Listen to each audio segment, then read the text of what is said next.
biết cô gái trong nhà thích chàng trai, liền ép chàng trai cưới cô ấy. Chàng trai từng gây khó dễ cho cậu ấy, cho rằng cậu ấy không xứng, thế nên cố tình làm loạn để cả nhà ghét cô gái.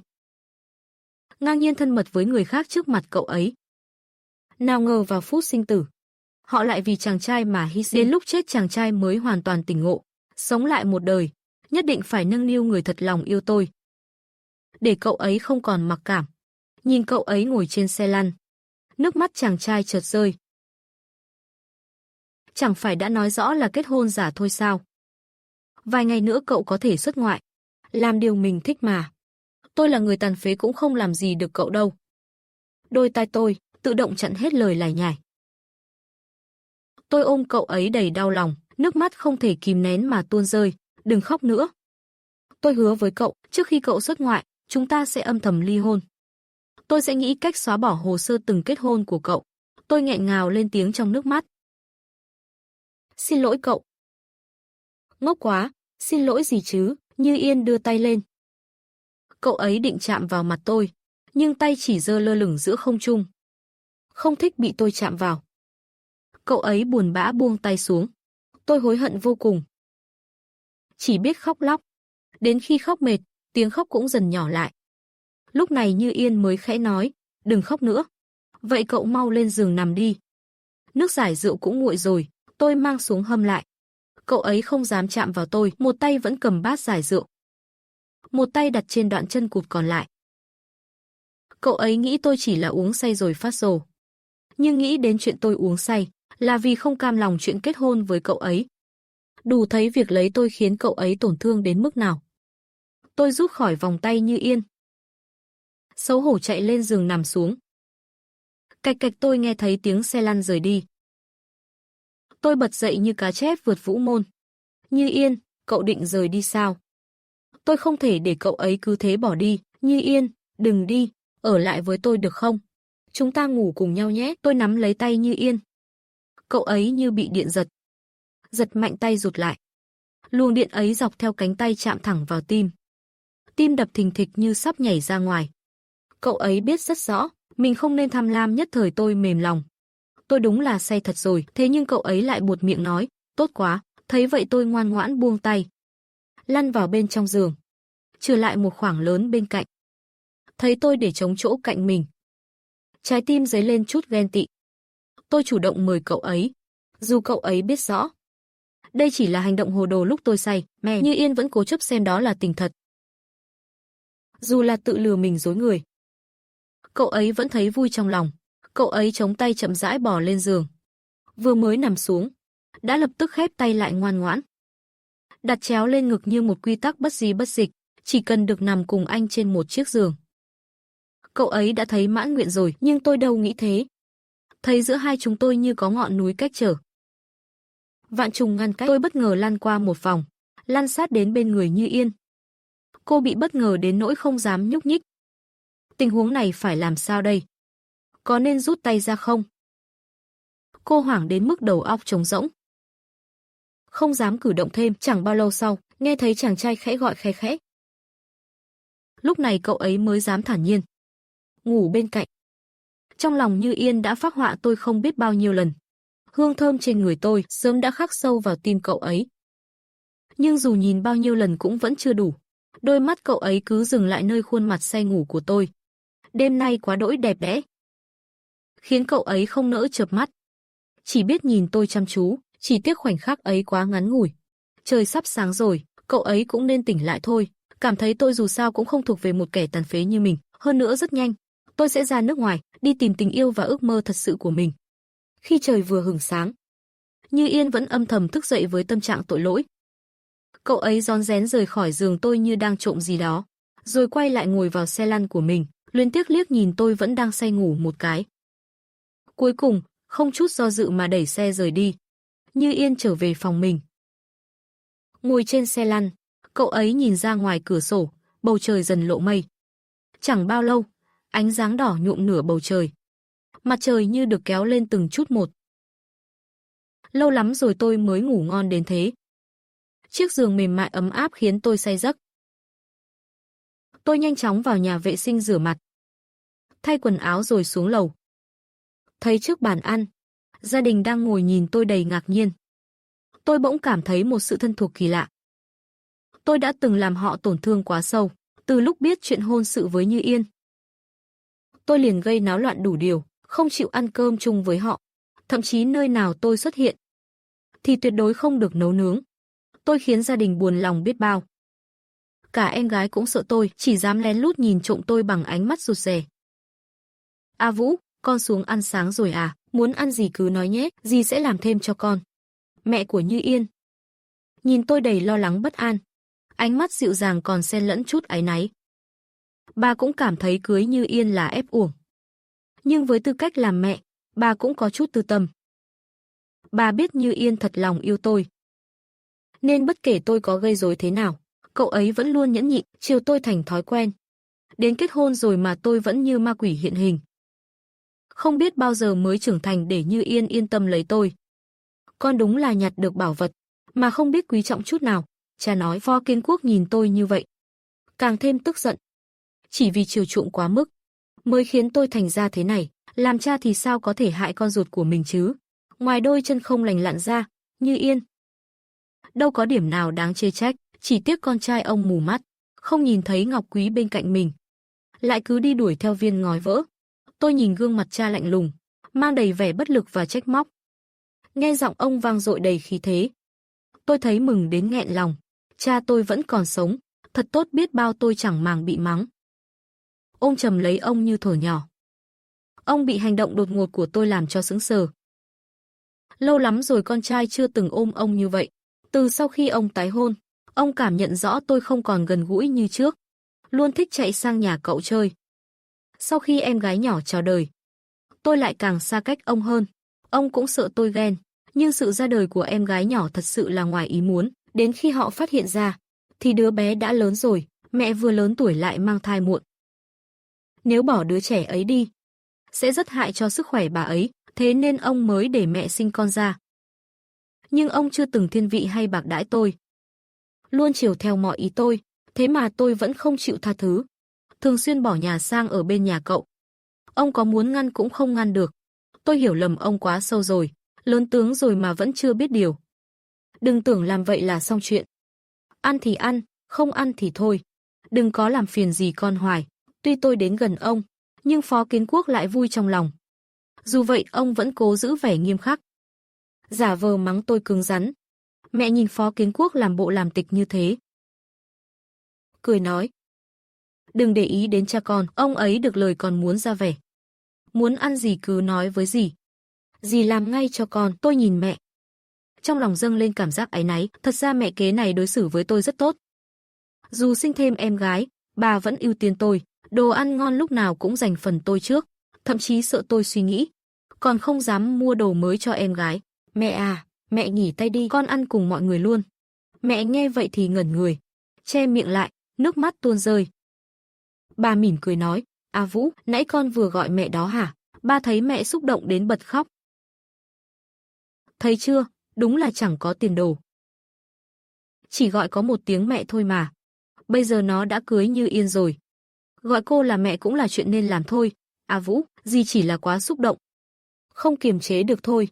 Làm con chê cười rồi. Mẹ vội vàng lau nước mắt, ngại ngùng. Phó Kiến Quốc nhìn tôi đầy hài lòng. Cưới vợ rồi đúng là khác hẳn. Biết điều hơn nhiều. Giá mà lúc nào cũng hiểu chuyện như vậy thì hay. Bị ba bóng gió mỉa mai. Như Yên ngồi ngay cạnh tôi, cúi đầu không nói lời nào. Chỉ có cậu ấy biết chúng tôi kết hôn giả. Vài ngày nữa thôi là ra tòa ký đơn ly hôn. Tôi làm vậy là chỉ là để bố mẹ bớt lo lắng. Như vậy tôi mới có thể lén ra nước ngoài. Tôi liếc nhìn sang cạnh bên, thấy Như Yên đang im lặng không nói, liền bước thẳng đến chỗ cậu ấy và ngồi xuống bên cạnh. Như Yên thấy tôi lại gần, vội vàng xoay bánh xe lăn, muốn tránh đi và quay về phòng.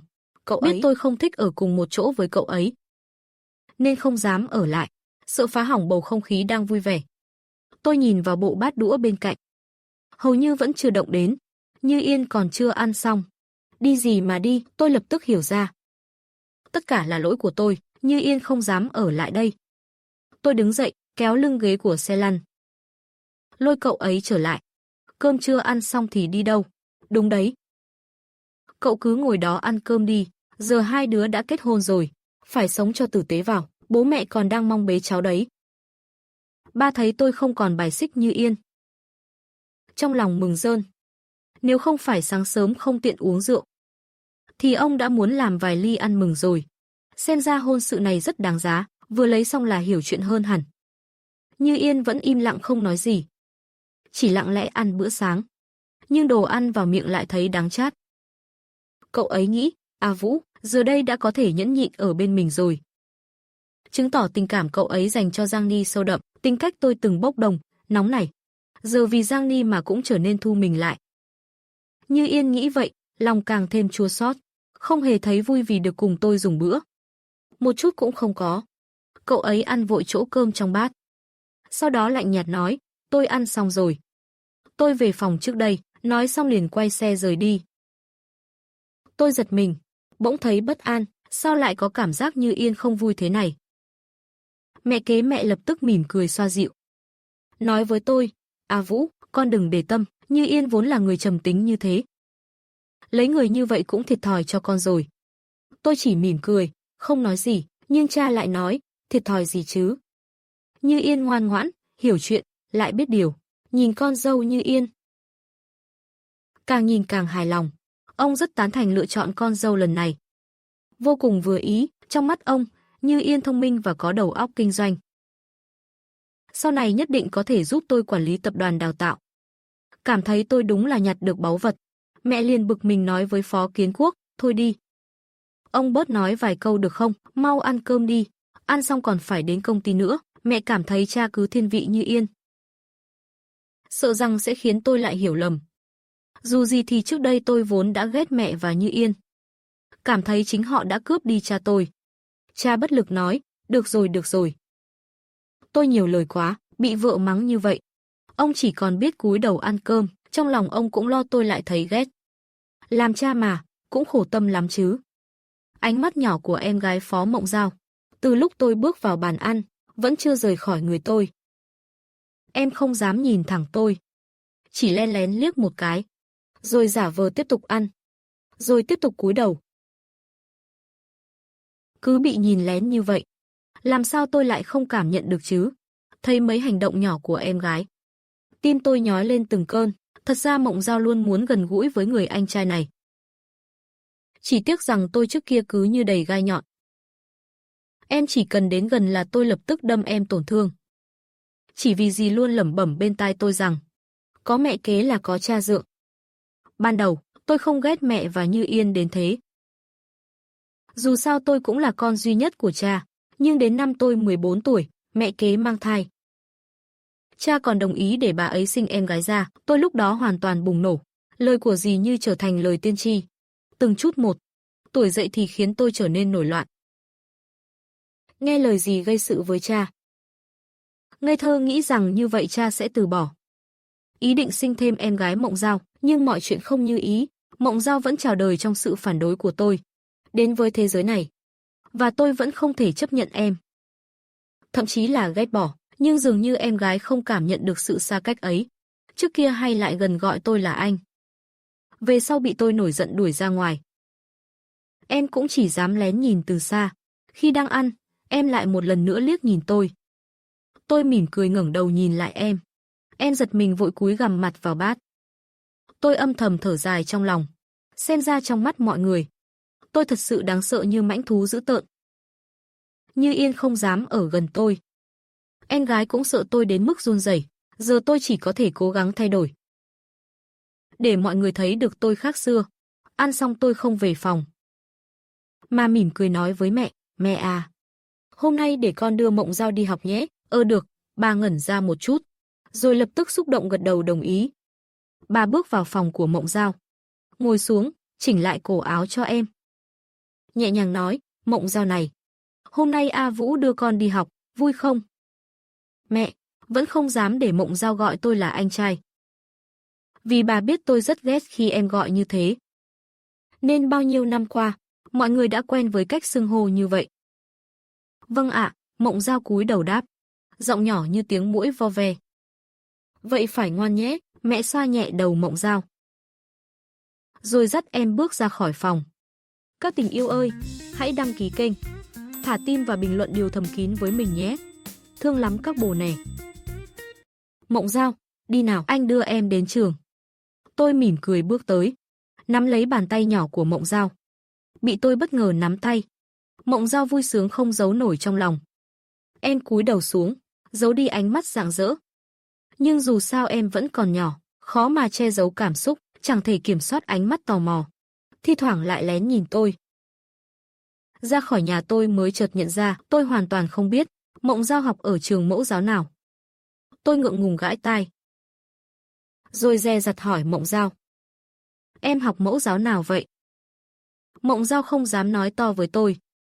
Chỉ khe khẽ đáp, em học lớp giữa. Tôi lại cười hỏi tiếp, anh hỏi, em học ở trường mẫu giáo nào cơ mà? Lớp giữa của trường Trung Trung. Thế này thì tôi chịu thật rồi, ngay cả em cũng không nói rõ được học trường nào. Tôi đành phải tìm người giúp. Gọi cho ba thì thế nào cũng bị dày. Gọi cho mẹ thì lại thấy ngại. Cuối cùng tôi chỉ còn cách gọi cho vợ, Như Yên. Như Yên thấy tôi gọi tới, cứ ngỡ mình hoa mắt nhìn nhầm. Số điện thoại của tôi nằm yên trong danh bạ cậu ấy suốt bao năm trời, vậy mà tôi chưa từng gọi cho cậu ấy lần nào. Như Yên không giấu nổi niềm vui trong ánh mắt và nhận cuộc gọi. Đầu dây bên kia vang lên giọng nói trầm ấm và sốt ruột của tôi. Như Yên, Mộng Giao học mẫu giáo nào vậy? Cậu đang làm gì đấy? Như Yên thấy kỳ lạ vì câu hỏi của tôi. Sao tự nhiên tôi lại quan tâm Mộng Giao học ở đâu? Tôi hơi ngượng ngùng, vội giải thích, tôi đang đưa Mộng Giao đi học mà. Quên mất trường của em ở đâu rồi? Trường mẫu giáo song ngữ quốc tế Gia Dương. Cứ đi dọc theo tòa nhà thể thao, thương mại. Đến gần khách sạn Long Nguyên thì rẽ trái. Rẽ vào đường Ngự Lâu, đi thẳng là thấy ngay. Như Yên nhẹ nhàng chỉ đường cho tôi. Đến mức tôi chẳng cần mở GPS. Tôi cứ theo đúng lời chỉ dẫn của cậu ấy mà lái xe. Nửa tiếng sau, tôi đã đưa Phó Mộng Giao đến trường mẫu giáo. Tôi mở cửa sau xe, tháo dây an toàn cho Mộng Giao và bế em xuống xe. Được tôi bế vào lòng, Mộng Giao cứng đờ cả người, không dám động đậy. Hai tay nhỏ xíu không dám chạm vào tôi, nắm chặt tay, co rút người lại. Đôi tay nhỏ đỏ bừng như phủ ánh hồng. Khi tôi đặt em xuống đất, em vẫn còn đắm chìm trong hơi ấm từ vòng tay tôi. Mộng Giao, vào lớp đi nhé, phải ngoan và nghe lời cô giáo. Nói rồi, tôi véo nhẹ má em một cái. Em đưa tay che má, miệng mở to sững sờ. Không thể tin được tôi lại như thế này, đi vào đi nào. Tôi xoa đầu em nhẹ nhàng, bị dáng vẻ đáng yêu của em chọc cười. Mộng Giao ngượng ngùng cúi đầu, lòng lâng lâng hạnh phúc. Chân bước loạng choạng đầy vui sướng về phía cổng trường. Tim em rộn ràng không thôi, thấy hôm nay anh trai thật dịu dàng. Còn xoa đầu em nữa, em thầm ước ao. Mong rằng anh mãi mãi đối xử với em như hôm nay. Em sẵn sàng đem tất cả đồ chơi để đổi lấy điều đó. Sau khi tôi cúp máy, Như Yên đẩy xe lăn xuống lầu. Mẹ thấy cậu ấy xuống, liền vừa vui vẻ lau bàn trà, vừa nói, Như Yên này, cậu thấy không, A Vũ lớn rồi đấy, sau này đừng cứ mãi trầm lặng thế, hãy trò chuyện với nó nhiều hơn, ở bên nhau lâu rồi, A Vũ sẽ thích cậu thôi. Mẹ khuyên nhủ với vẻ mặt đầy vui mừng. Trong mắt mẹ, Như Yên quá trầm lặng, nên tôi mới không thích cậu ấy. Với một chàng trai ở độ tuổi như tôi, đương nhiên sẽ thích những cô gái hoạt bát, tinh nghịch. Như Yên thấy mẹ hiếm khi vui đến thế, cũng không nỡ vạch trần ảo tưởng của bà. Cậu ấy thừa biết tôi bắt đầu lấy lòng mọi người, chỉ để khiến họ mất cảnh giác, để sau này tôi trốn ra nước ngoài mà không bị phát hiện. Như Yên rót một ly nước, sau đó đẩy xe lăn lên lầu. Tôi đưa em trai đi học xong, chuẩn bị quay về, thì nhận được cuộc gọi từ em họ A Vũ. Chỉ cần nghĩ đến cậu ta, mắt tôi lập tức bừng lên căm hận. Cuồn cuộn trào dâng, kiếp trước tôi sống trong gia đình đơn thân, nên đặc biệt coi trọng tình thân. Gia đình cậu Mợ tỏ ra thân thiện, tôi lập tức xem họ như người nhà. Họ không ngừng nhồi nhét vào đầu tôi rằng mẹ kế và con gái bà ta đến để cướp tài sản và chia sẻ tình thương của cha, nhưng sự thật, chính gia đình cậu Mợ là những kẻ dắp tâm nhắm vào gia sản nhà tôi. Nhìn cuộc gọi A Vũ mà lòng lạnh như băng. Kiểu người thân như vậy, không có cũng chẳng sao. Tôi điều chỉnh lại cảm xúc, rồi mới bắt máy. A Vũ, có chuyện gì không? Anh họ, em nghe nói bác bắt anh đi đăng ký kết hôn. Bác đúng là quá đáng thật sự. Cái gì tốt đều dành hết cho mẹ kế của anh. Cái nhà đó, giờ lại còn ép anh cưới một người phụ nữ tàn tật. Hết câu này đến câu khác gọi là tàn tật, còn giả vờ bất bình thay tôi. Nếu tôi không biết cậu ta thích Như Yên, thì chắc cũng bị cậu ta lừa rồi. Tàn tật thì sao? Tôi nhất định phải cưới cô ấy. Cả đời này, không ai được phép bắt nạt Như Yên. Tôi lạnh lùng đáp, cậu nắm tin tức cũng nhanh đấy. Tôi không muốn nghe thêm chữ tàn tật. Hơn nữa, từ giờ cô ấy là chị dâu cậu rồi. Họ sững người. Trước đây tôi vẫn luôn ghét Như Yên cơ mà.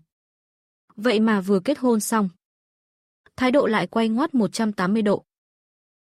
Tôi cố ý hỏi, sao thế, có vấn đề gì à? Không có gì. A Vũ nhận ra mình lỡ lời. Vội vàng chữa lại, em chỉ thấy lạ thôi, sao anh họ lại đột nhiên đối xử khác vậy? Tôi cố tình giả vờ như một kẻ mê sắc đẹp. Tôi giả vờ như một tên mê gái và nói rằng phát hiện ra Như Yên cũng xinh phết sao. Cười thế này cũng đâu có lỗ. Em họ nghe vậy thì sững người. Cậu ta còn tưởng tôi thật lòng hồi tâm chuyển ý, nhận ra điểm tốt của Như Yên. Hóa ra tôi chỉ mê ngoại hình, xem ra vẫn ngu ngốc như trước thôi. Em họ cố tình nhắc đến Giang Ni. Thế còn Giang Ni thì sao? Tôi giả vờ thở dài, dù sao cô ấy cũng không thích tôi. Thôi, giờ tôi đã có Như Yên rồi, không cần phải hạ mình đeo bám nữa. Họ nghe xong thì sốt ruột, cậu ta còn đang chờ tôi theo đuổi Giang Ni, để cướp lấy Như Yên. Giang Ni vốn là một trong những con cá trong ao, được dùng để phá hoại tôi và Như Yên. A Vũ vội vàng nói, anh đừng bỏ cuộc sớm như thế, biết đâu cô ấy cũng thích anh, chỉ là đang tỏ vẻ thôi. Hay là để em hẹn Giang Ni giúp anh nhé, để hai người nói chuyện rõ ràng hơn. Tôi khẽ cười khinh bỉ. Tôi từng ngu ngốc đến mức nào chứ, sao mỗi lần tôi gặp Giang Ni thì hắn đều có mặt. Vậy mà tôi chưa bao giờ nghi ngờ cậu ta. Tiếc rằng khi ấy tôi quá ngây thơ, xem hắn như người thân. Chưa từng nghi ngờ, tại sao lần nào cậu ta cũng hẹn được Giang Ni. Giờ nghĩ lại, rõ ràng hai kẻ đó đã sớm lén lút với nhau rồi. Tôi không từ chối, có một số chuyện cũng nên kết thúc cho rõ ràng. Tôi bèn nói, thế à? Được, vậy tôi gặp cô ấy thêm một lần nữa. Lúc nào hẹn được, thì gửi thời gian và địa điểm cho tôi. Mừng thầm vì tôi vẫn chưa buông bỏ Giang Ni. Cậu ta đắc ý không thôi, Như Yên ngoài chuyện đôi chân, còn lại điểm nào cũng hơn Giang Ni, chỉ tiếc mắt tôi mù rồi. Tôi cúp máy rồi lái xe ngang một tiệm bánh ngọt. Liền dừng xe lại. Tôi biết Như Yên rất thích đồ ngọt, nên định mua chút gì đó mang về cho cậu ấy. Trong tiệm có một đôi nam nữ đang cãi nhau. Nghe cuộc nói chuyện, phụ nữ ngoại tình bị bạn trai bắt gặp. Anh đúng là đồ vô dụng. Nuôi không nổi vợ, còn không cho người khác nuôi hộ à, không sống được thì chia tay đi, thật tưởng tôi cần anh chắc, anh nghĩ tôi quý anh lắm sao? Nói xong, người phụ nữ kiêu ngạo mang giày cao gót rời đi đầy đắc ý. Người đàn ông đối diện, cười khổ, sờ lên gò má bị đánh, trán cũng khẽ nhăn lại. Khoảnh khắc ấy, anh ta hận người phụ nữ đã phản bội mình. Khi tôi đang định rời đi, thì nghe thấy người phụ nữ gào lên. Cái tên ấy khiến tôi vô thức dừng bước. Cánh tay đắc lực nhất của Giang Ni trước kia chính là một người đàn ông tên Hứa Nhất Phong. Hắn xảo quyệt, giỏi mưu lược và tính toán. Quan trọng nhất là trung thành với Giang Ni. Một nửa Giang Sơn của tập đoàn Giang Thị là do Hứa Nhất Phong này gầy dựng nên. Nhân vật quan trọng thế này, sao tôi lại quên được, giờ tôi đã trọng sinh quay về, thì phải chặt đứt cánh tay phải của Giang Ni. Hiện tại chắc Hứa Nhất Phong vẫn chưa gặp Giang Ni. Vậy thì tôi phải giành lấy hắn trước một bước. Tôi nhìn về phía người đàn ông, không ngờ rằng hắn thật sự chính là Hứa Nhất Phong. Tôi không ngờ kẻ máu lạnh như Hứa Nhất Phong lại có lúc rơi vào cảnh thê thảm như vậy. Bị cắm sừng, bị vợ tát. Người khi rơi xuống đáy là dễ bị cảm động nhất. Nếu lúc này tôi chìa tay ra giúp, thì sau này hắn nhất định sẽ vì tôi mà cống hiến. Hơn nữa, người như Hứa Nhất Phong, dù thủ đoạn có phần chậm chạp, nhưng lại trung thành và biết ơn. Tôi bèn bước tới gần, mỉm cười nói, anh Hứa này, hắn nhìn tôi, cậu nhóc non nớt trước mặt, và hỏi lại đầy nghi ngờ. nhóc con, mày học ít lắm à, trông tao giống người có tiền sao? Muốn lừa thì đi mà tìm mấy đại gia. Chẳng lẽ trông tôi giống kẻ lừa đảo thật à? Tôi bật cười, anh hiểu lầm rồi, tôi nói thật lòng đấy. Tôi là thiếu gia nhà họ Phó, tôi mời anh gia nhập tập đoàn Phó Thị. Mức đãi ngộ sẽ cao gấp đôi so với hiện tại. Và tôi sẽ sắp xếp cho anh một vị trí quản lý, mặc dù không phải chức cao cấp. Nhưng năng lực của anh sẽ nhanh chóng thăng tiến. Tôi rất muốn rút danh thiếp ra để chứng minh, nhưng tôi vẫn đang là sinh viên. Chưa chính thức vào tập đoàn. Thì lấy đâu ra danh thiếp chứ? Thiếu gia nhà họ Phó cơ à? Ha, nhóc con, cậu cũng dám nói thật đấy. Nhưng những phúc lợi cậu nói, tôi nghe xong cũng thấy hơi động lòng đấy. Ha ha, cậu cũng dám nói thật đấy, nhưng những phúc lợi cậu vừa nói thì tôi cũng thấy khá hấp dẫn. Chỉ tiếc tôi trắng tay, không có gì, năng lực cũng chỉ đến thế, e là không gánh nổi vị trí đó. Hứa Nhất Phong cười rồi quay người muốn rời đi, anh ta chẳng buồn tin một thằng nhóc con như tôi nói thật. Tôi vội vàng gọi, anh Hứa, sinh viên xuất sắc. Sao có thể nói là không đủ năng lực được? Tôi không nhớ rõ hết lý lịch của hắn. Chỉ nhớ lúc anh ta thành công vang dội, từng được mời về đại học hát diễn thuyết, anh biết chuyện đó à? Hứa Nhất Phong lúc này mới dừng bước. Trong lòng nghĩ, mình chắc không gặp phải bọn đa cấp lừa đảo đâu nhỉ. Thấy anh ta dừng lại, tôi tiếp lời. Tất nhiên là tôi biết. Nếu không hiểu rõ năng lực của anh, tôi đã không mời anh vào tập đoàn rồi. Nếu anh vẫn chưa yên tâm, vậy để lại số điện thoại đi. Tôi sẽ để bộ phận tuyển dụng của công ty chủ động liên hệ với anh. Như thế được chứ? Hứa Nhất Phong nghĩ bụng, để lại số thì có mất gì đâu. May ra, lỡ đâu là thật thì sao? Nghĩ thế nên anh ta cũng đồng ý, được thôi. Nói rồi Hứa Nhất Phong để lại số cho tôi. Nhớ anh ta có một đứa con. Tính ra giờ chắc cũng khoảng 2 tuổi. Nghĩ thế nên tôi đưa hộp bánh cho anh. Anh Hứa này, cái này tặng con trai anh nhé. Hy vọng tương lai anh sẽ gia nhập Phó Thị. Hứa Nhất Phong sững người. Hóa ra tôi thật sự đã điều tra trước rồi. Anh ta cầm lấy bánh ngọt rồi rời đi. Tôi quay lại cửa hàng bánh, mua thêm phần nữa cho Như Yên. Tôi xách bánh về nhà, vừa vào cửa. Tôi hỏi mẹ kế, mẹ, Như Yên đâu rồi? Mẹ thấy tôi về, liền vội vàng vào bếp rót cho tôi ly nước. Bưng tới trước mặt tôi, hỏi đầy quan tâm. A Vũ, con về rồi à, muốn mệt uống không? Chút nước không con? Tôi nhìn mẹ kế mẹ, hết rót nước rồi lại gọt hoa quả.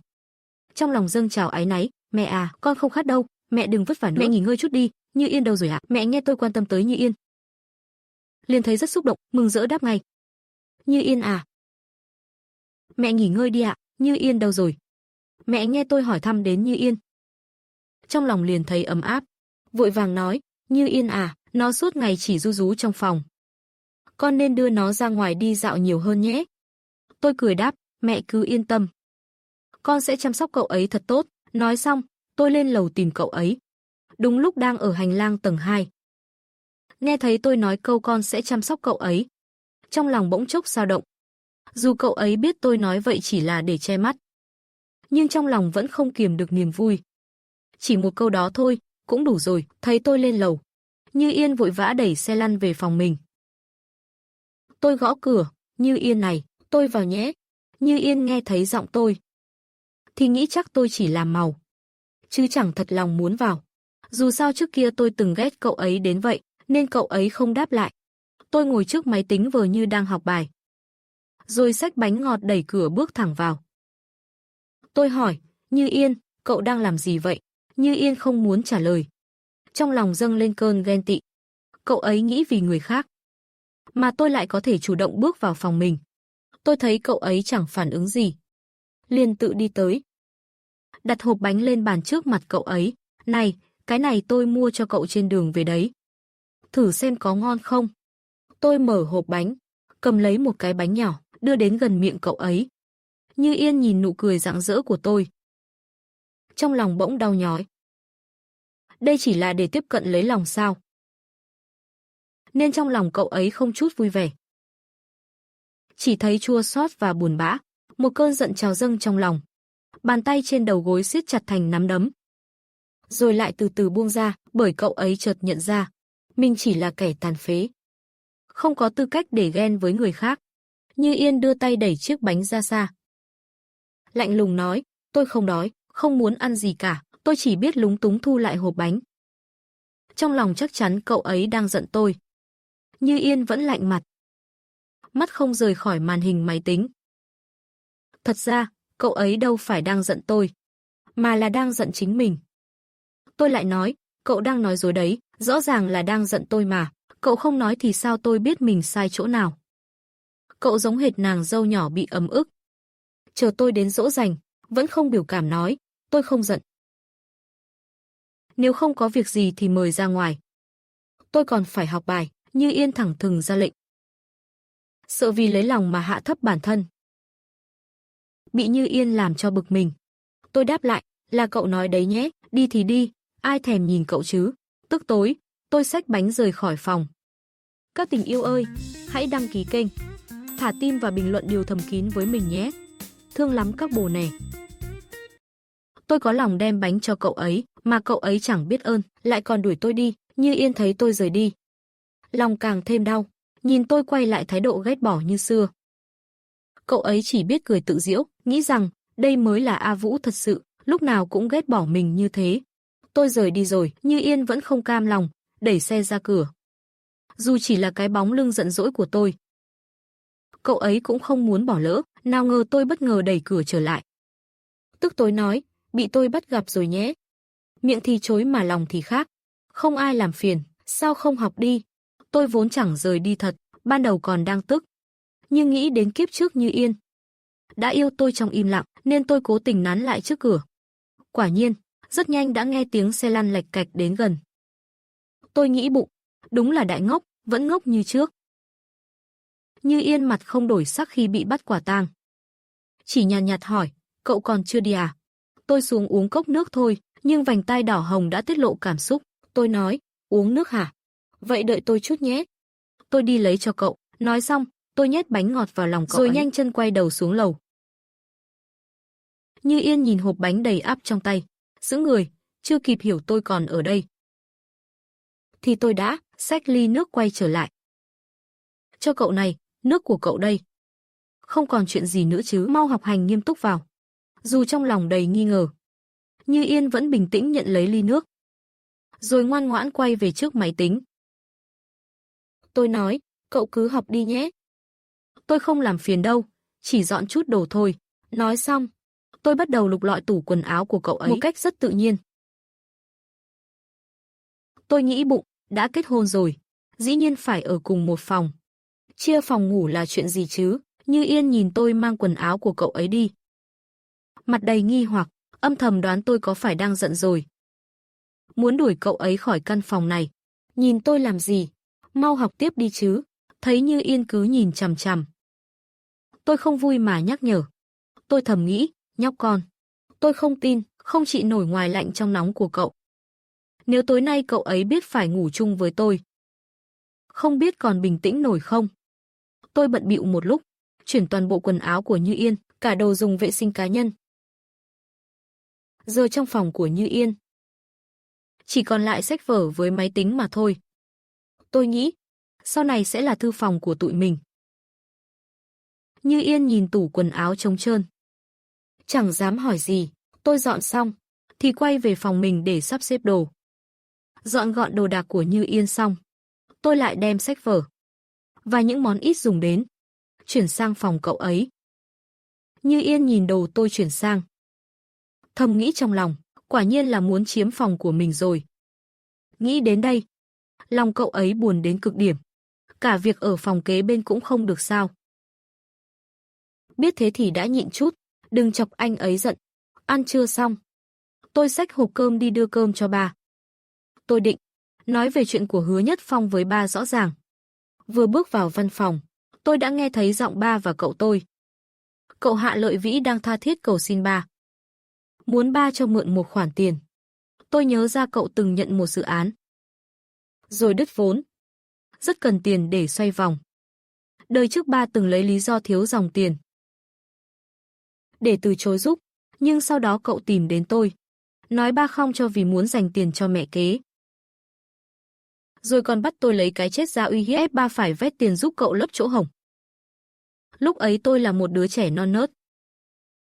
Ghét mẹ kế. Và tôi thật sự đã làm vậy, ép ba đến mức bất lực. Phải bán đi mảng kinh doanh hái ra tiền của tập đoàn. Mới giúp cậu vượt qua cơn khủng hoảng. Nhờ số tiền ba cho, nhà cậu hoàn thành dự án kiếm bộ tiền. Rồi thành lập Hạ Thị Group, thuận lợi bước chân vào giới thương lưu. Về sau Hạ Thị lợi dụng quan hệ thân thích, không ngừng làm loãng máu của Phó Thị. Kiếp này tôi sẽ không cho họ cơ hội nữa. Một nhà, vừa vô ơn vừa phản bội. Tôi cố ý bước ra ngoài. Đợi cậu đi rồi mới vào phòng ba. Tiễn cậu em vợ xong. Phó Kiến Quốc thở dài một hơi. Tôi xách hộp cơm giả vờ không hay biết mà cười hỏi ba. Sao lại thở dài thế, đến thăm ba này? Sao hôm nay tự nhiên, nghĩ đến việc đến thăm ba thế? Phó Kiến Quốc lập tức xua tan tâm trạng nặng nề, vui vẻ cười nói. Tôi đặt hộp cơm lên bàn, nói con biết ba hay bỏ bữa, nên mang cơm đến cho ba ăn nè. Phó Kiến Quốc thấy con trai mang cơm đến, trong lòng khẽ run. Nghĩ bụng. Muốn nhờ nó nói đỡ giúp. Tôi thấy ba cứ nhìn mình chằm chằm, bèn nghi ngờ hỏi, ba, sao nhìn con dữ vậy? Ba nghi ngờ nhìn con chằm chằm làm gì thế? Mau ăn cơm đi ạ. Phó Kiến Quốc đặt đũa xuống. Ông không dễ gì bị sự ngọt ngào của tôi làm lung lay. Chục tỷ đâu phải nói cho mượn là mượn được. Lần này ông thật sự lực bất tòng tâm.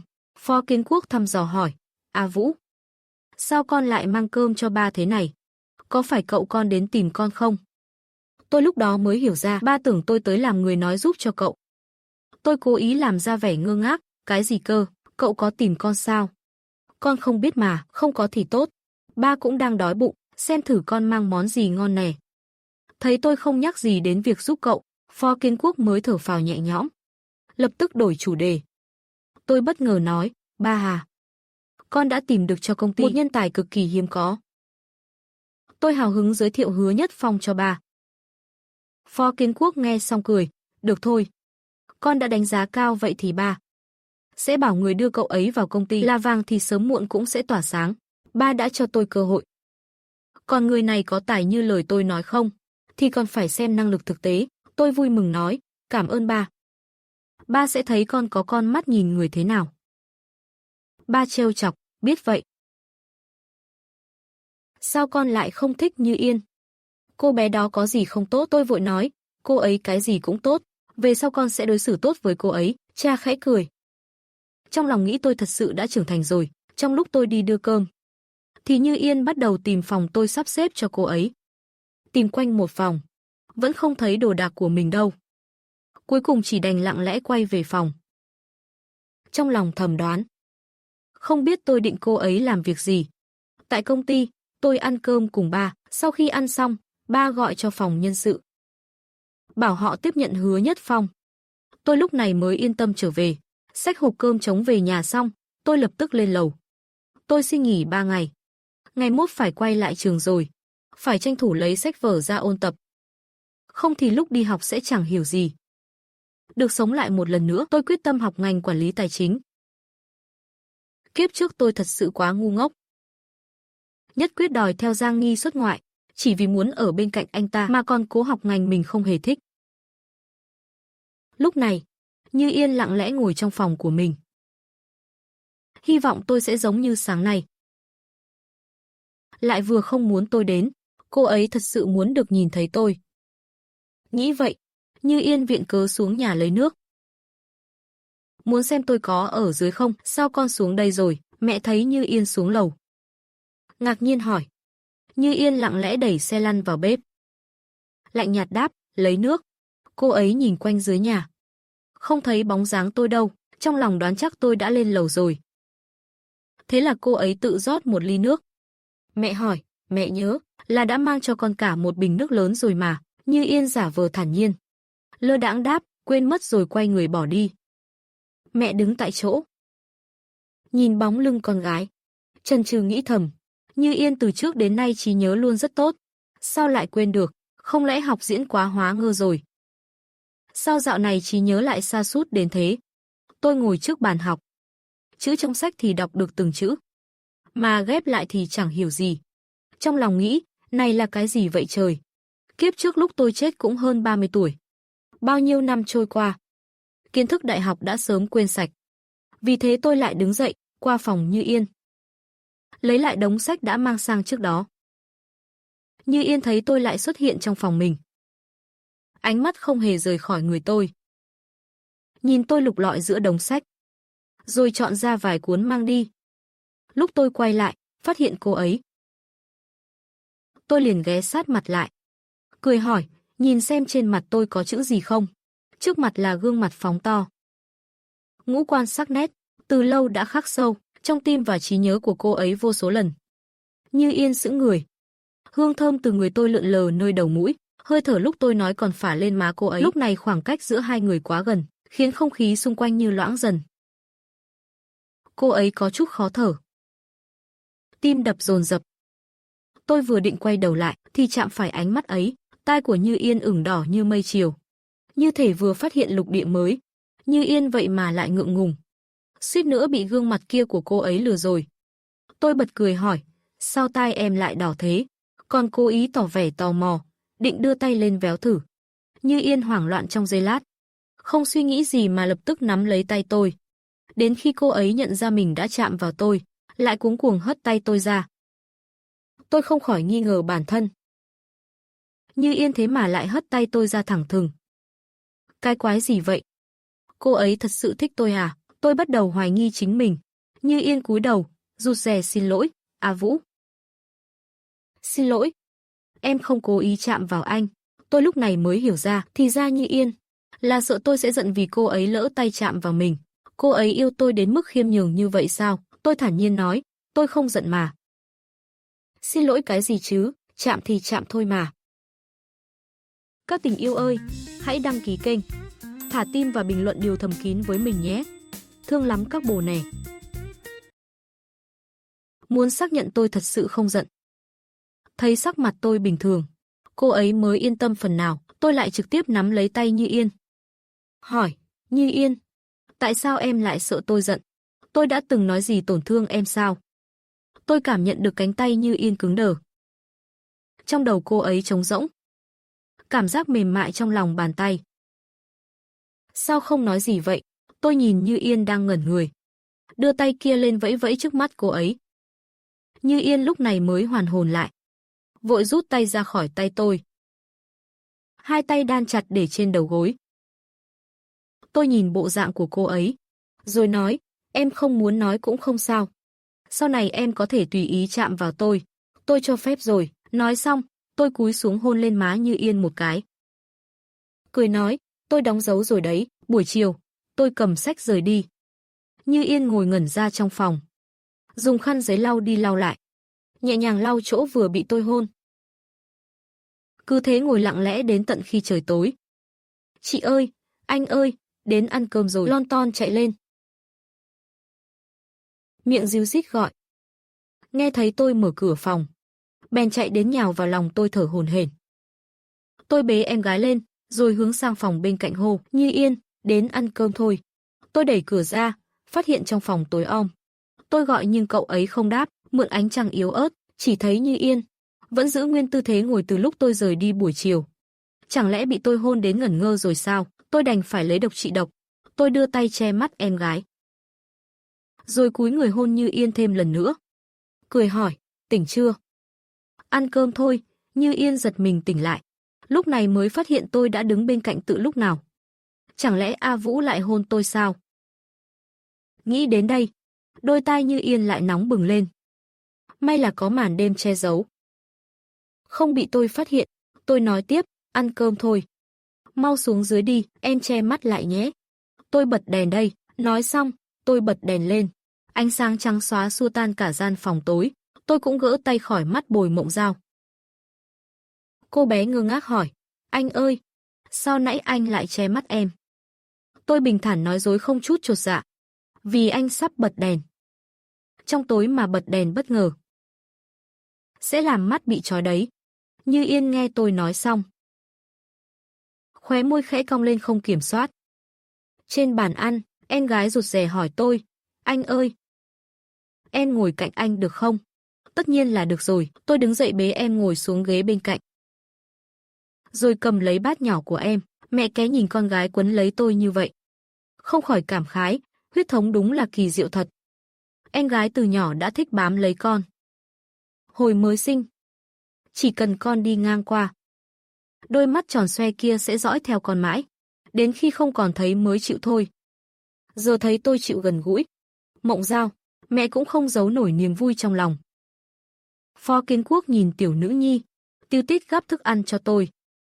Cười trêu, tiểu quỷ có anh trai rồi là quên cha mẹ với chị luôn. Ba người tụi con cũng có thể gắp cho nhau mà. Con gắp cho anh cũng gắp lại cho con. Tôi cười, gắp thức ăn cho Bồi Mộng Dao. Còn muốn ăn gì nữa không? Bồi Mộng Dao đẩy cái bát nhỏ tới trước mặt tôi, chỉ vào món ăn phía trước nói, anh ơi, em muốn ăn cái này. Tôi cười dịu dàng, gắp cho Bồi Mộng Dao, hỏi, còn muốn anh gắp món nào nữa không?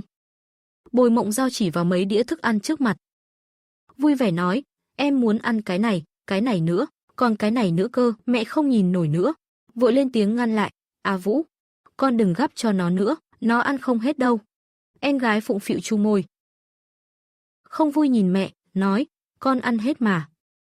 Mẹ thấy dáng vẻ con gái thế kia, bèn bật cười, vậy thì con ăn hết đi, rồi anh lại gắp thêm cho. Em gái phụng phịu, cầm muỗng cắm đầu vào bát ăn nghiêm túc, cứ muỗng nối muỗng đút vào miệng. Không nhịn được bật cười. Đáng yêu quá chừng. Như Yên ngồi bên cạnh, lặng lẽ ăn cơm, dõi theo từng hành động giữa tôi và muội muội. Trong lòng nghĩ, A Vũ có vẻ không phải đang diễn, tại sao đột nhiên lại tốt thế này? Chẳng lẽ là muốn ở bên người thân trước khi rời đi? Nghĩ đến đây, tâm trạng Như Yên lại rơi xuống đáy vực. Cậu đặt tay trái xuống dưới bàn, ra sức véo lấy đùi mình, ép bản thân phải tỉnh táo. Một kẻ tàn phế như cậu còn mong chờ gì chứ? Chỉ vì cái hôn mà lại bắt đầu mơ mộng viển vông. Nghĩ linh tinh rằng có lẽ tôi có ý với cậu. Đúng là dám nghĩ thật. Rất nhanh, Như Yên lại khôi phục vẻ bình tĩnh. Em gái hãnh diện cầm bát nhỏ, nói, con ăn xong rồi. Tôi xoa đầu em gái, mỉm cười khen, giỏi lắm. Ăn sạch sẽ thế này, một hạt cơm cũng không lãng phí. Ăn xong cơm tối, em gái lấy bài tập mẫu giáo ra. Ngồi trong lòng tôi lật từng trang, chăm chú đọc từng dòng. Nửa tiếng sau, mẹ xuống nhà muốn dẫn em gái lên tắm. Đừng quấn lấy anh trai nữa, lên tắm rồi ngủ nào. Em gái có vẻ không vui. Còn chưa chơi đủ với anh, mẹ thấy con gái không nhúc nhích, bèn bước tới, nắm tay em gái định kéo đi. Nào ngờ em gái lại chui tọt vào lòng tôi, ôm chặt cổ tôi, rụt rè hỏi, anh ơi, ngày mai anh lại biến trở về như trước sao? Con bé rất sợ ngày mai tôi lại quay lại như xưa, lại bắt đầu ghét nó. Tôi nghe xong, sống mũi cay cay, hèn gì tối nay con bé cứ bám giết lấy tôi, thì ra là sợ tôi ngày mai đổi ý. Tôi mỉm cười nói, đương nhiên là không rồi, sau này anh sẽ luôn chơi với muội. Em gái nghe vậy mới yên tâm, rồi lon ton chạy đi. Sau khi đi rồi, tôi cũng lên lầu rửa mặt. Khổ nhất vẫn là Như Yên đang ngồi mãi trong phòng. Đồ của cậu ta không thấy đâu nữa, cả đồ dùng vệ sinh trong nhà tắm cũng chẳng còn. Cậu ta hoàn toàn không biết phải làm gì, đến căn phòng mới ở đâu cũng chưa tìm được. Đúng là chẳng biết làm sao. A Vũ chẳng lẽ ném hết đồ đạc của ta rồi? Chẳng lẽ vì tối qua ngủ chung giường với A Vũ nên hắn giận rồi, không cho ta ở đây nữa? Như Yên ngồi đó, một mình ủ rũ suy nghĩ. Tôi tắm rửa xong, mặc bộ đồ ngủ mình yêu thích nhất, sang phòng bên tìm vợ. Tôi đẩy cửa phòng cậu ấy ra, thấy cậu ta đang nhìn ra ngoài cửa sổ. Toàn thân toát lên vẻ cô độc và u sầu. Tôi thoáng xót xa, vốn dĩ muốn cho cậu ấy một bất ngờ, chỉ là bị Mộng Dao quấn lấy, nên chưa kịp nói với Như Yên. Từ phía sau vòng tay ôm lấy cô ấy. Hương thơm bất chợt ập đến, khiến Như Yên bừng tỉnh khỏi mớ suy nghĩ. Cơ thể lập tức căng cứng. Cảm giác da thịt tiếp xúc nơi cổ khiến cậu ta không dám cử động. A Vũ, buông ta ra đi. Tuy mê đắm hương thơm ấy, nhưng lại hiểu rõ, thứ đó không thuộc về mình. Tôi thì thầm, nếu ta không buông thì sao? Như Yên cảm nhận được hơi thở nóng rực sau gáy. Tim bắt đầu run rẩy, trái tim vừa mới yên ổn lại bắt đầu dao động. Tôi cũng không chờ Như Yên trả lời, buông tay ra, đẩy xe lăn của cậu ấy ra ngoài. Như Yên bối rối không thôi. Mãi đến khi trấn tĩnh lại, mới phát hiện mình đã bị đẩy vào phòng của tôi. Tôi lập tức đưa bộ đồ ngủ cho Như Yên. Từ nay đây là phòng của ngươi. Không đợi cậu ấy phản đối, tôi đẩy luôn cậu ấy vào nhà tắm, rồi lui ra, đóng cửa nhà tắm lại giúp cậu ấy. Làm xong tất cả, tôi điều chỉnh lại tâm trạng. Dù đã sẵn sàng ở bên Như Yên, nhưng nghĩ đến chuyện tối nay chúng tôi sẽ ngủ cùng một chiếc giường, tôi vẫn thấy có chút hồi hộp. Kiếp trước lúc ở bên Giang Ni, kiếp trước chúng tôi chỉ từng nắm tay như tình nhân. Tôi từng nghĩ Giang Ni là vì tôn trọng tôi, nên mới không vượt giới hạn. Sau này mới hiểu, hóa ra từ đầu đến cuối hắn chỉ lợi dụng tôi. Dù sao thì kệ đi. Đã như vậy, đời này tôi sẽ thành toàn cho bọn họ. Như Yên ôm bộ quần áo trong lòng, ngơ ngác ngồi trong nhà tắm. Mãi không có động tĩnh, trong lòng nghĩ A Vũ có ý gì đây? Từ nay tôi phải ở đây sao? Nếu chỉ để lấy lòng ba mẹ, thì A Vũ đâu cần miễn cưỡng vậy. Như Yên phát hiện càng lúc càng không đoán được. A Vũ như thế thật dễ khiến người ta hiểu lầm. Cái đầu vừa tỉnh táo được đôi chút, lại sắp bị làm cho rối loạn. Ngoài cửa vang lên tiếng tôi gõ cửa. Như Yên, ngươi không sao chứ? Sao lâu quá vậy? Tôi đợi mãi. Thấy Như Yên vẫn chưa ra, trong lòng hơi lo lắng, bèn áp tai vào cửa nhà tắm nghe thử. Không nghe tiếng nước hay tiếng động gì. Lúc này mới gõ cửa gọi cậu ấy. Không sao, sắp xong rồi. Như Yên cũng chẳng kịp nghĩ nhiều, đành đi bước nào tính bước đó. Cậu ấy tắm rửa qua loa cho xong, rồi mới mở cửa bước ra, đẩy xe lăn đi ra ngoài. Tôi ngẩng đầu lên, đập vào mắt là một khung cảnh mỹ lệ tuyệt trần. Cậu ấy khoác áo ngủ lụa màu lam nhạt, vạt áo lỏng lẻo rũ xuống. Tô rõ dáng người yểu điệu, mái tóc đen như thác nước xõa dài trên vai.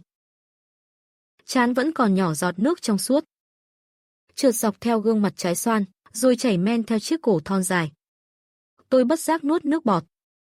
Cuối cùng cũng hiểu dân mạng nói, muốn bơi trong xương quai xanh của cậu ấy là có ý gì, để che giấu lòng mình đang rung động. Tôi vội vào nhà tắm lấy khăn khô, vừa lau tóc cho cậu ấy vừa lầm bầm. Lớn thế này rồi, tóc cũng không biết lau khô. Cẩn thận cảm lạnh đó. Trái tim Như Yên hoàn toàn rối loạn. Tôi quan tâm cậu ấy, còn giúp cậu ấy lau tóc. Sau khi lau khô tóc cho cậu ấy xong, tôi còn lấy máy sấy ra sấy tóc cho cậu ấy. Tim Như Yên đập thình thịch liên hồi.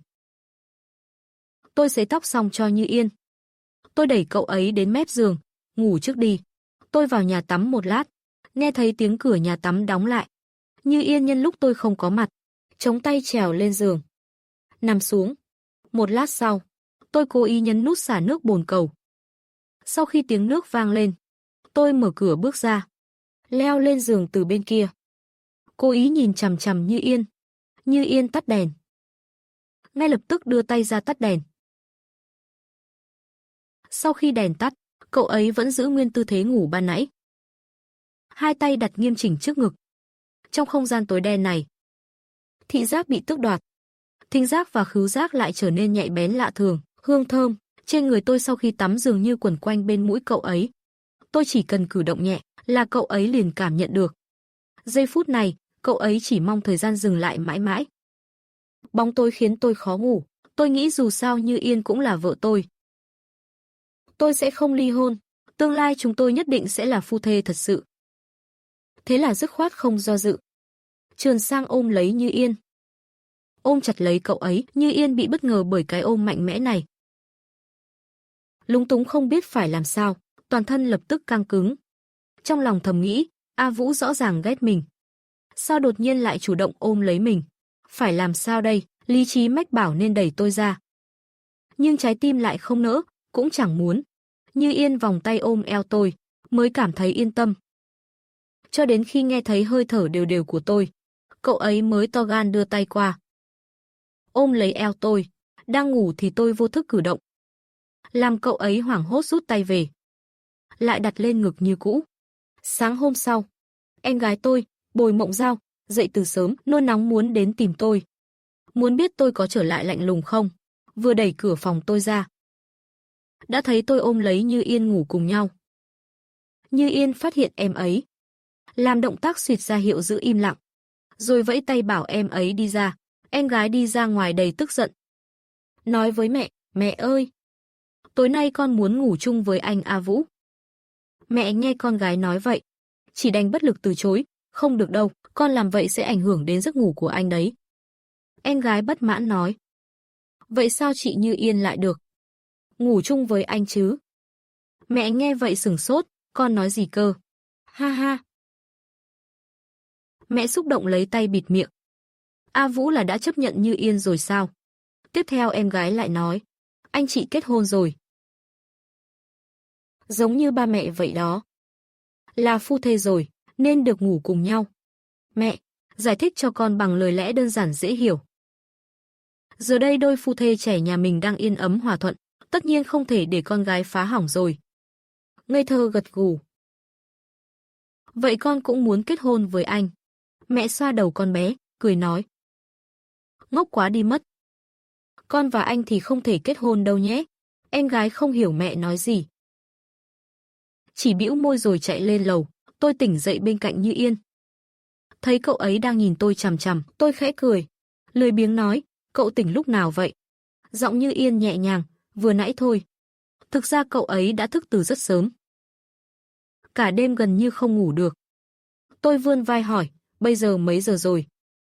Chắc đến lúc dậy rồi nhỉ, 7 giờ rồi. Tôi phát hiện Như Yên đúng là trầm tính. Là vợ chồng rồi mà nói chuyện vẫn ít ỏi như thế.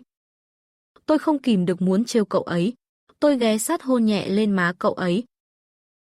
Thấy vành tai cậu ấy đỏ rực. Tôi liền cười rộ lên, lại hôn thêm cái nữa. Rồi mới chịu rời giường, cái hũ nút này cứ giấu tâm tư trong lòng. Tôi phải chọc cậu ấy mới được, Như Yên lại cảm nhận được nhịp tim hỗn loạn của mình. Tâm can cậu ấy luôn bị tôi khuấy động dễ dàng.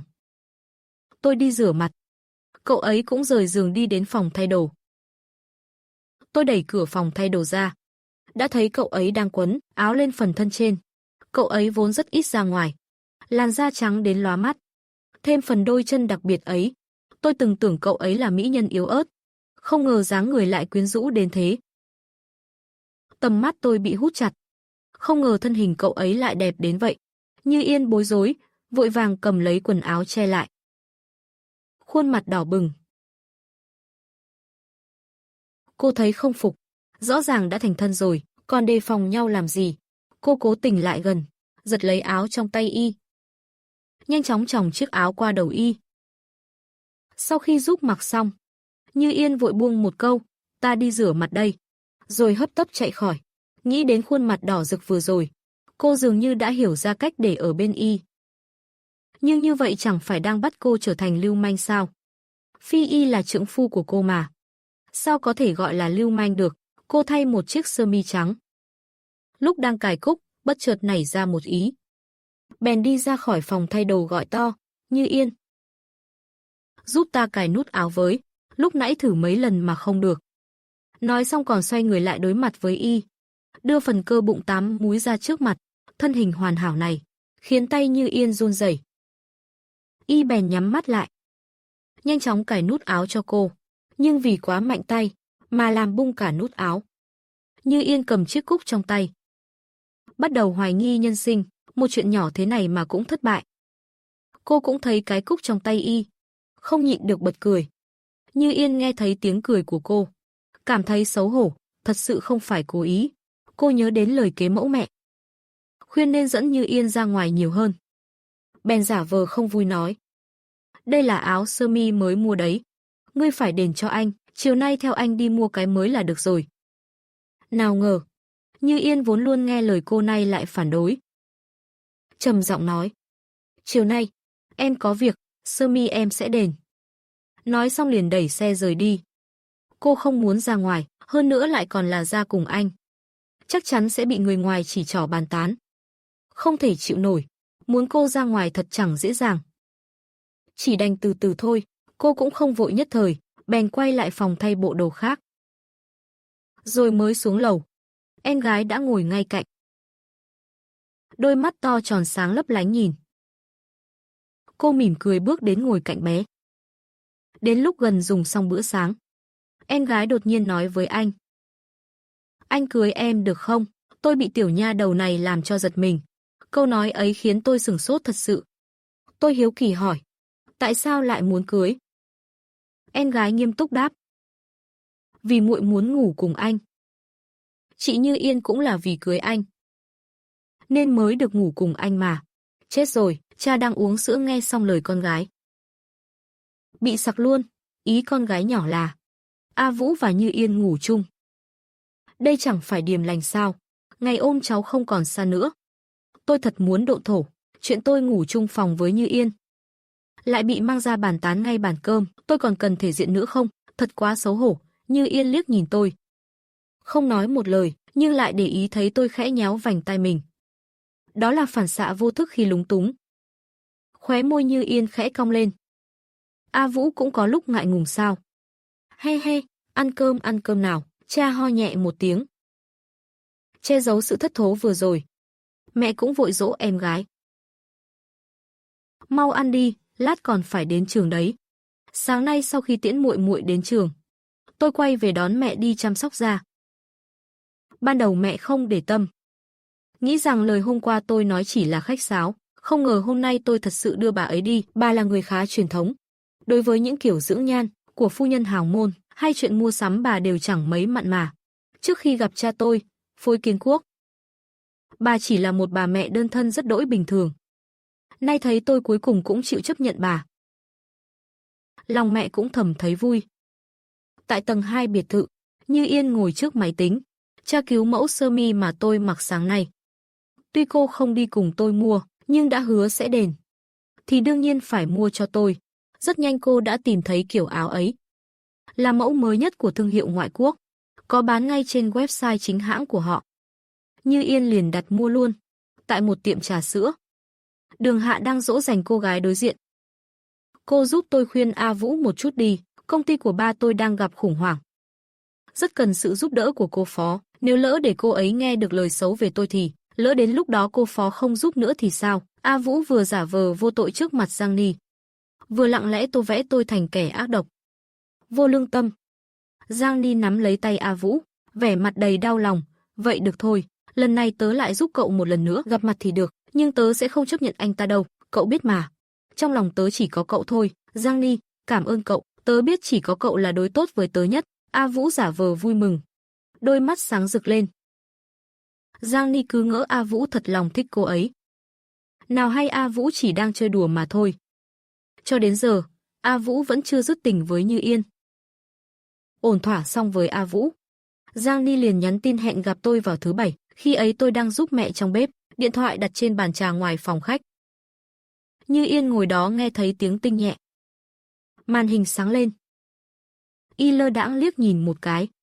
Chỉ một cái liếc ấy, đã thấy mấy chữ chói mắt. Giang Ni, tâm trạng Như Yên lập tức rơi xuống đáy vực.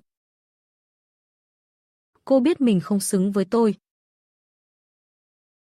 Nhưng khi thấy người con gái khác bước vào trái tim tôi, cô lại không kìm được ghen tuông, dằn lòng kìm nén cảm xúc. Trong bếp vang lên tiếng cười của tôi. Như Yên nghĩ, như vậy là đủ rồi. Thấy tôi vui vẻ là đủ rồi. Không thể quá tham lam. Cơm trưa đã nấu xong. Tôi ra phòng khách gọi Như Yên định giúp y đẩy xe. Như Yên từ chối, tôi tự đi được. Dĩ nhiên tôi không biết y đang ghen. Chỉ nghĩ rằng y bị tổn thương lòng tự trọng. Trên bàn ăn, tôi ngượng ngùng nói, lần đầu nấu ăn, chắc mùi vị không ngon lắm. Không hợp khẩu vị cũng đừng ép mình ăn. Như Yên không nói gì, nhưng đã dùng hành động để đáp lại. Cô gắp một miếng tôi nấu, rồi gắp miếng thứ hai, thứ ba, thứ tư, cho đến khi sạch bách. Thấy Như Yên nể mặt như vậy, lòng tôi vui không kể xiết. Ăn cơm xong, tôi và Như Yên cùng lên lầu. Tôi về phòng hai đứa, còn Như Yên lại trở về phòng cũ của mình. Tôi quay lại phòng của hai đứa mình, còn Như Yên lại quay về phòng cũ của cậu ấy. Ban đầu tôi không để tâm, tưởng cậu ấy về học bài. Nhưng khi thấy tin nhắn A Vũ gửi đến điện thoại, tôi chắc chắn Như Yên đã nhìn thấy. Nhất định là hiểu lầm rồi. Thế là tôi xỏ giày đi tìm người đang giận dỗi. Vừa đẩy cửa ra, thì thấy Như Yên quả nhiên không học hành gì, chỉ ngồi ngây người trước máy tính. Tôi đi thẳng tới, đẩy cậu ấy về lại phòng của hai đứa. Như Yên lạnh giọng, tôi còn việc phải làm. Cậu đẩy tôi về làm gì?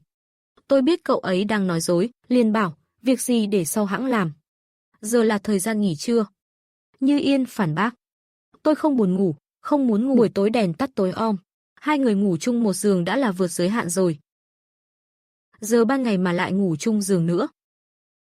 Cậu ấy sợ lại suy nghĩ linh tinh. Không nỡ để tôi rời đi, tôi không muốn cậu ấy hiểu lầm, tôi nhất quyết không để cậu ấy quay về phòng bên. Tôi nói thẳng, nhưng tôi buồn ngủ lắm rồi, không có cậu tôi ngủ không được, vợ ơi, ngủ với tôi một chút đi mà. Tôi không tin Như Yên còn nỡ rời đi. Như Yên sững người. Cậu ấy không tin được mình vừa nghe gì. Còn tưởng mình nghe nhầm. Thấy cậu ấy không phản ứng, tôi lại gọi mấy tiếng, vợ ơi, ngủ với tôi một lát nha. Lần này Như Yên chắc chắn mình không nghe nhầm. Nghe tôi gọi vợ ơi, trong lòng cậu ấy như pháo hoa bừng nở. Cả người ngập tràn trong niềm vui rực rỡ. Mơ màng đáp lại một tiếng được. Giờ phút này lòng cậu ấy ngọt ngào như uống mật ong. Làm gì còn nhớ tới lý trí. Sớm đã quăng ra ngoài vũ trụ rồi, khi tỉnh lại.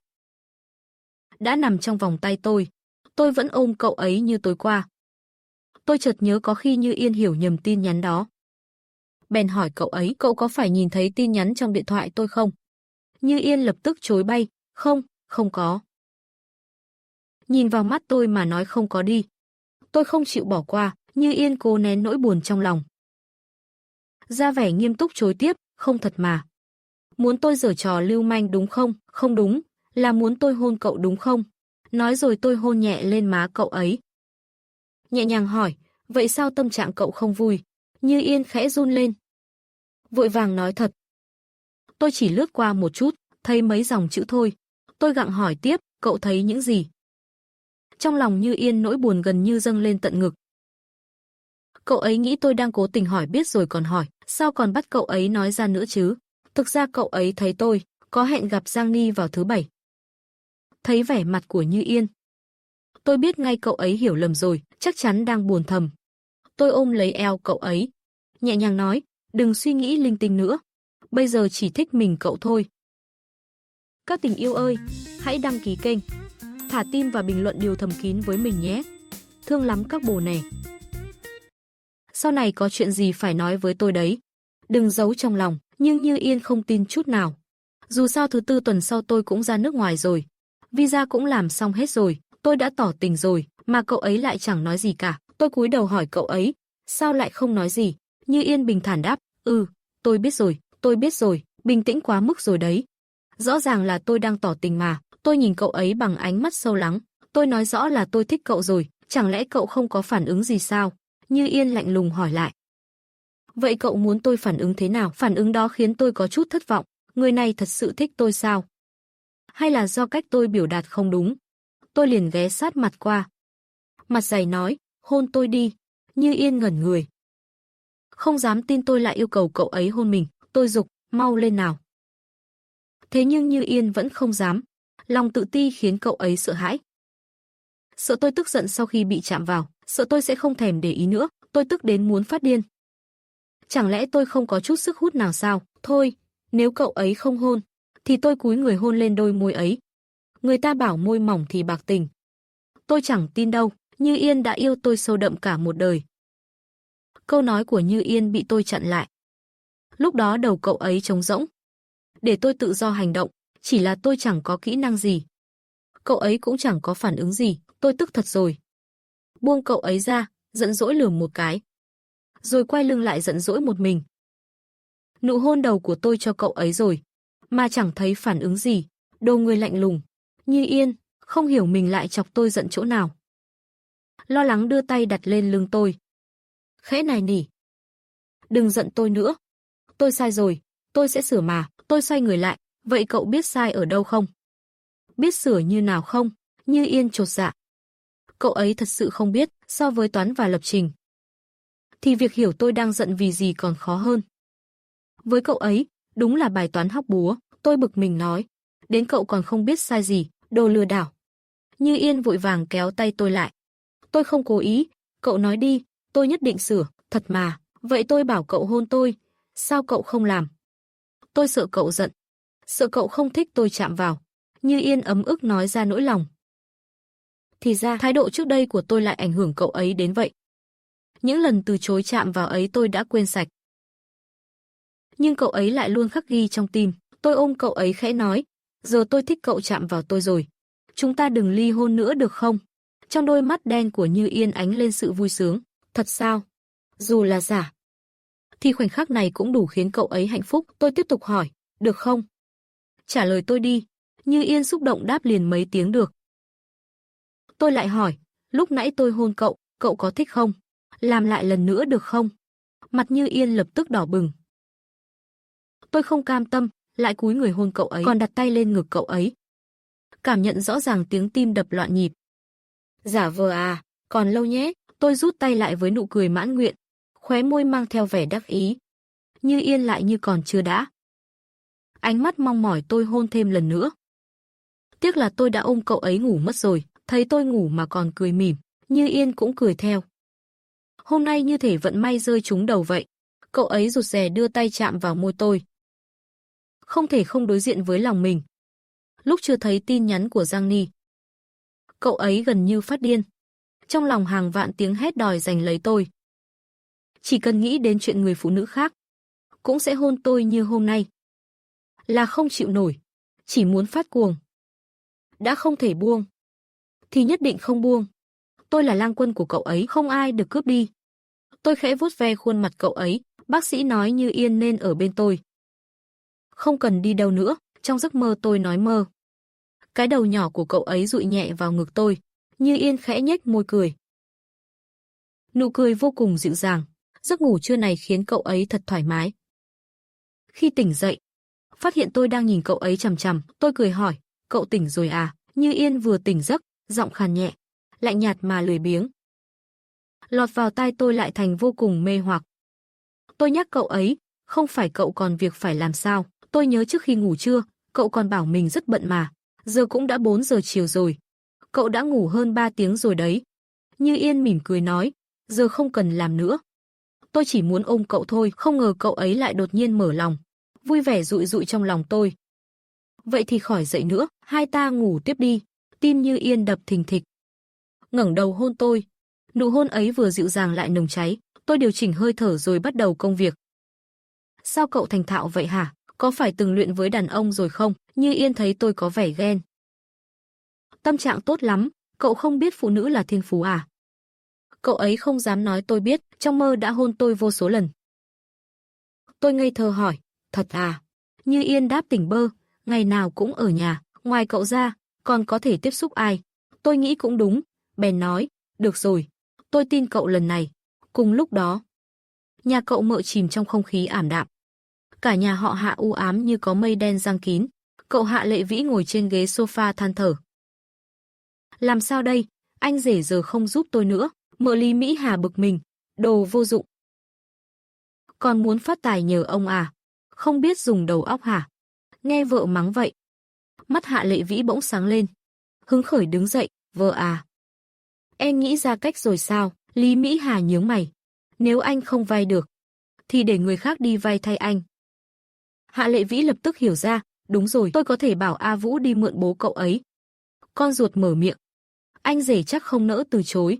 Vừa nói, ông ta liền hôn chụt lên má Lý Mỹ Hà. Vợ ơi, em thật là thông minh. Tôi gọi A Vũ ngay bây giờ. Thằng bé nghe lời chúng ta lắm. Lý Mỹ Hà lập tức ngăn lại, cần nhờ vả. Thì phải gọi nó về tận nhà mới có thành ý. Cho nó thấy nhà mình sắp không cầm cự nổi. Hạ Lệ Vĩ gật gù, có lý lắm. Vậy tôi bảo nó mai, đến nhà ăn cơm. Lý Mỹ Hà cười đắc ý. Bà ta còn mong Hạ Lệ Vĩ thành công vụ này, để bản thân chen chân vào giới quý bà thượng lưu. Hai người còn đang bàn tính, Lý Mỹ Hà bỗng hỏi, giờ này rồi, sao Tiểu Vũ vẫn chưa về? Hạ Lệ Vĩ cũng tỏ ra không hài lòng, con trai giờ này còn chưa về. Ra thể thống gì chứ, lúc này A Vũ đang ở bên Giang Ni. Để Giang Ni đi dụ dỗ tôi. A Vũ hôm nay lại đi uống trà sữa với cô ta, lại còn đi xem phim, xem xong còn đưa Giang Ni về nhà. Tạm biệt nhau ở khu nhà. Giang Ni được dỗ cho vui vẻ hớn hở, cười tươi xoay người rời đi, không thấy A Vũ phía sau đang lườm trắng mắt. Hôm nay để dỗ Giang Ni, cậu ta đã từ chối 3 lời hẹn hò của 3 cô bạn tiểu thư nhà giàu. Thấy thịt quá lớn. Còn tôi, sau một buổi chiều tấn công, Như Yên cuối cùng cũng bắt đầu chủ động tiếp xúc. Buổi tối cậu ấy chủ động ôm eo tôi từ phía sau. Giọng đầy uất ức, "A Vũ, sao không ôm em ngủ nữa?" Tôi không dám, tôi chịu thua rồi, rõ ràng là tôi định tấn công cậu ấy. Cuối cùng bị cậu ấy dỗ cho quay vòng vòng. Như Yên đáng thương gọi tên tôi liên tục. A Vũ, tôi thực sự cảm nhận được rõ ràng. Thế nào gọi là giả heo ăn thịt hổ, trước giờ cậu ấy toàn giả bộ. Thế nhưng nghe thấy giọng cậu ấy. Những gì cậu ấy đã làm vì tôi. Bao lần giúp đỡ mà không cầu hồi đáp. Nhìn tôi gặp mặt Giang Ni. Cậu ấy chắc hẳn đã rất đau lòng, vô cùng tuyệt vọng, chả trách chân cậu ấy yếu đi, còn bỏ cả điều trị. Nghĩ lại mới thấy, cậu ấy không chỉ từ bỏ việc chữa bệnh, mà là từ bỏ cả sinh mệnh. Tôi xoay người ôm chặt lấy cậu ấy. Ôm vào lòng mình. Như Yên bị hành động này làm cho sững sờ. Cậu ấy cứ tưởng tôi sẽ không để ý tới cậu ấy tối nay. Tôi ôm cậu ấy nói, Như Yên, về sau dù có chuyện gì xảy ra, cậu cũng không được từ bỏ mạng sống. Tôi muốn cậu sống thật tốt, hứa với tôi nhé. Tôi biết chỉ cần Như Yên đồng ý với tôi điều gì, cậu ấy nhất định sẽ làm được, nhưng Như Yên nghe vậy thì hoang mang. Trong lòng suy đoán, tôi đang ngầm báo trước để chuẩn bị bỏ đi sao? Chuẩn bị cao chạy xa bay à? Khoảnh khắc ấy, trái tim Như Yên như bị băng giá bao trùm. Thấy cậu ấy im lặng không nói gì, tôi lại gọi, vợ à, hứa với tôi được không? Tôi càng gọi càng tha thiết, lòng Như Yên càng thêm lạnh lẽo.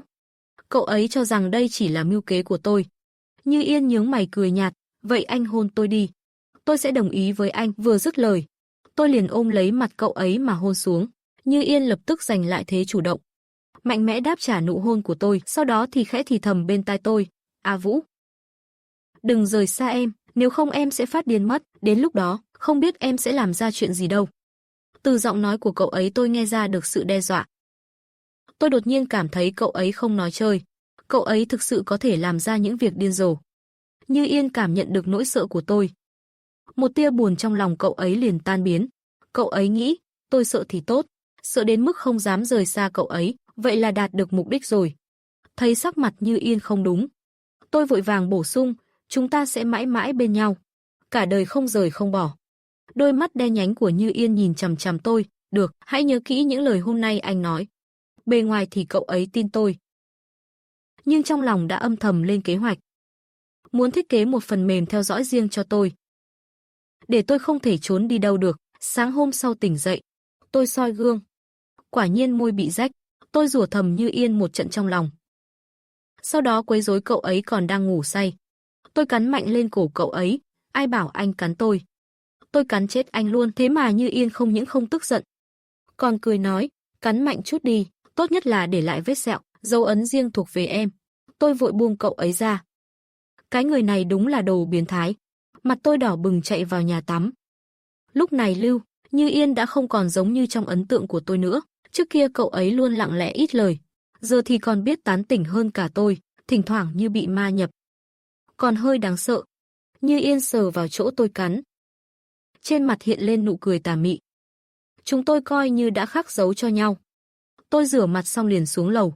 Em gái Bồi Mộng Giao lo lắng hỏi, anh ơi, miệng anh bị sao vậy? Tôi vội vàng che miệng, giải thích, không sao đâu. Anh không cẩn thận bị sứt môi thôi. Sau đó tôi vội vàng chuyển chủ đề, xin lỗi nhé. Hôm nay anh phải đi học rồi. Anh không thể đưa em đến trường mẫu giáo nữa rồi. Bồi Mộng Giao rộng lượng đáp, không sao đâu. Sau này khi nào anh rảnh thì đưa em đi học cũng được. Bồi Mộng Giao hiểu cho anh. Hai hôm nay anh đưa em đi học. Em đã rất vui rồi. Lúc này, cô lại trở về vẻ trầm mặc như thường lệ. Lặng lẽ lăn bánh xe xuống lầu, Bồi Mộng Giao liếc mắt một cái, liền phát hiện dấu vết cắn trên cổ Như Yên. Cô bé ngây thơ hỏi, chị Như Yên, cổ chị bị sao thế? Tôi bị nghẹn, ho khan không ngừng. Con bé này đúng là biết nói chuyện gây án. Chỉ một câu của nó, chắc cả bàn ăn đều bắt đầu suy đoán chuyện tối qua giữa tôi và Như Yên. Ba tôi, Bồi Kiến Quốc, cũng nhìn sang cổ của Như Yên, sau đó cũng ho lên như tôi. Trong lòng nghĩ, đôi vợ chồng trẻ này tình cảm. Bồi Mộng Giao thì muốn đòi lại công bằng cho tôi. Nói với Như Yên, chị Như Yên, chị đánh nhau với anh hai à? Thật quá đáng. Em đoán môi anh hai chắc chắn là do chị cắn đó. Sao chị có thể bắt nạt anh? tôi lại bị nghẹn. Vốn chuyện chẳng có gì to tát, giờ bị em gái nói vậy, càng khiến người khác tưởng tượng lung tung. Tôi nhanh chóng ăn cho xong, chỉ mong rời khỏi bàn ăn thật nhanh. Giờ tôi không chỉ xấu hổ, mà là cực kỳ xấu hổ, không nhịn được. Các tình yêu ơi, hãy đăng ký kênh, thả tim và bình luận điều thầm kín với mình nhé. Thương lắm các bồ nè. Kết quả lại tự lấy đá đập vào chân mình. Như Yên vẫn im lặng, không đỏ mặt, không tim đập nhanh. Tôi thật sự phải khâm phục sự điềm tĩnh của cậu ấy, lần này ngay cả vành tai cũng không đỏ. Rõ ràng cậu ấy cũng có lỗi, sao giờ chỉ mình tôi thấy ngại ngùng vậy? Tôi ăn xong liền đặt bát xuống, chạy thẳng lên lầu. Em gái nhìn theo bóng lưng tôi thì thầm, anh hai, anh đi học trễ rồi à? Dì kế mẹ thấy thế thì cười, có vẻ con gái và A Vũ ở bên nhau rất tốt. Vậy thì bà yên tâm rồi. Tôi chạy lên lầu lấy sách vở của mình, rồi nhanh chóng chạy xuống lại. Lúc đi ngang phòng ăn, tôi che giấu sự lúng túng nói, em sắp trễ rồi, em đi học trước đây ạ. Nói xong liền lao ra mở xe trong sân. Khi cha chuẩn bị đi làm thì bị Như Yên gọi lại. Như Yên nói với ông, ba, con muốn chuyển ra ngoài sống với A Vũ, trước đây chưa bao giờ nghĩ đến việc dọn ra ngoài. Kể từ khi cậu ấy quyết định không buông tay,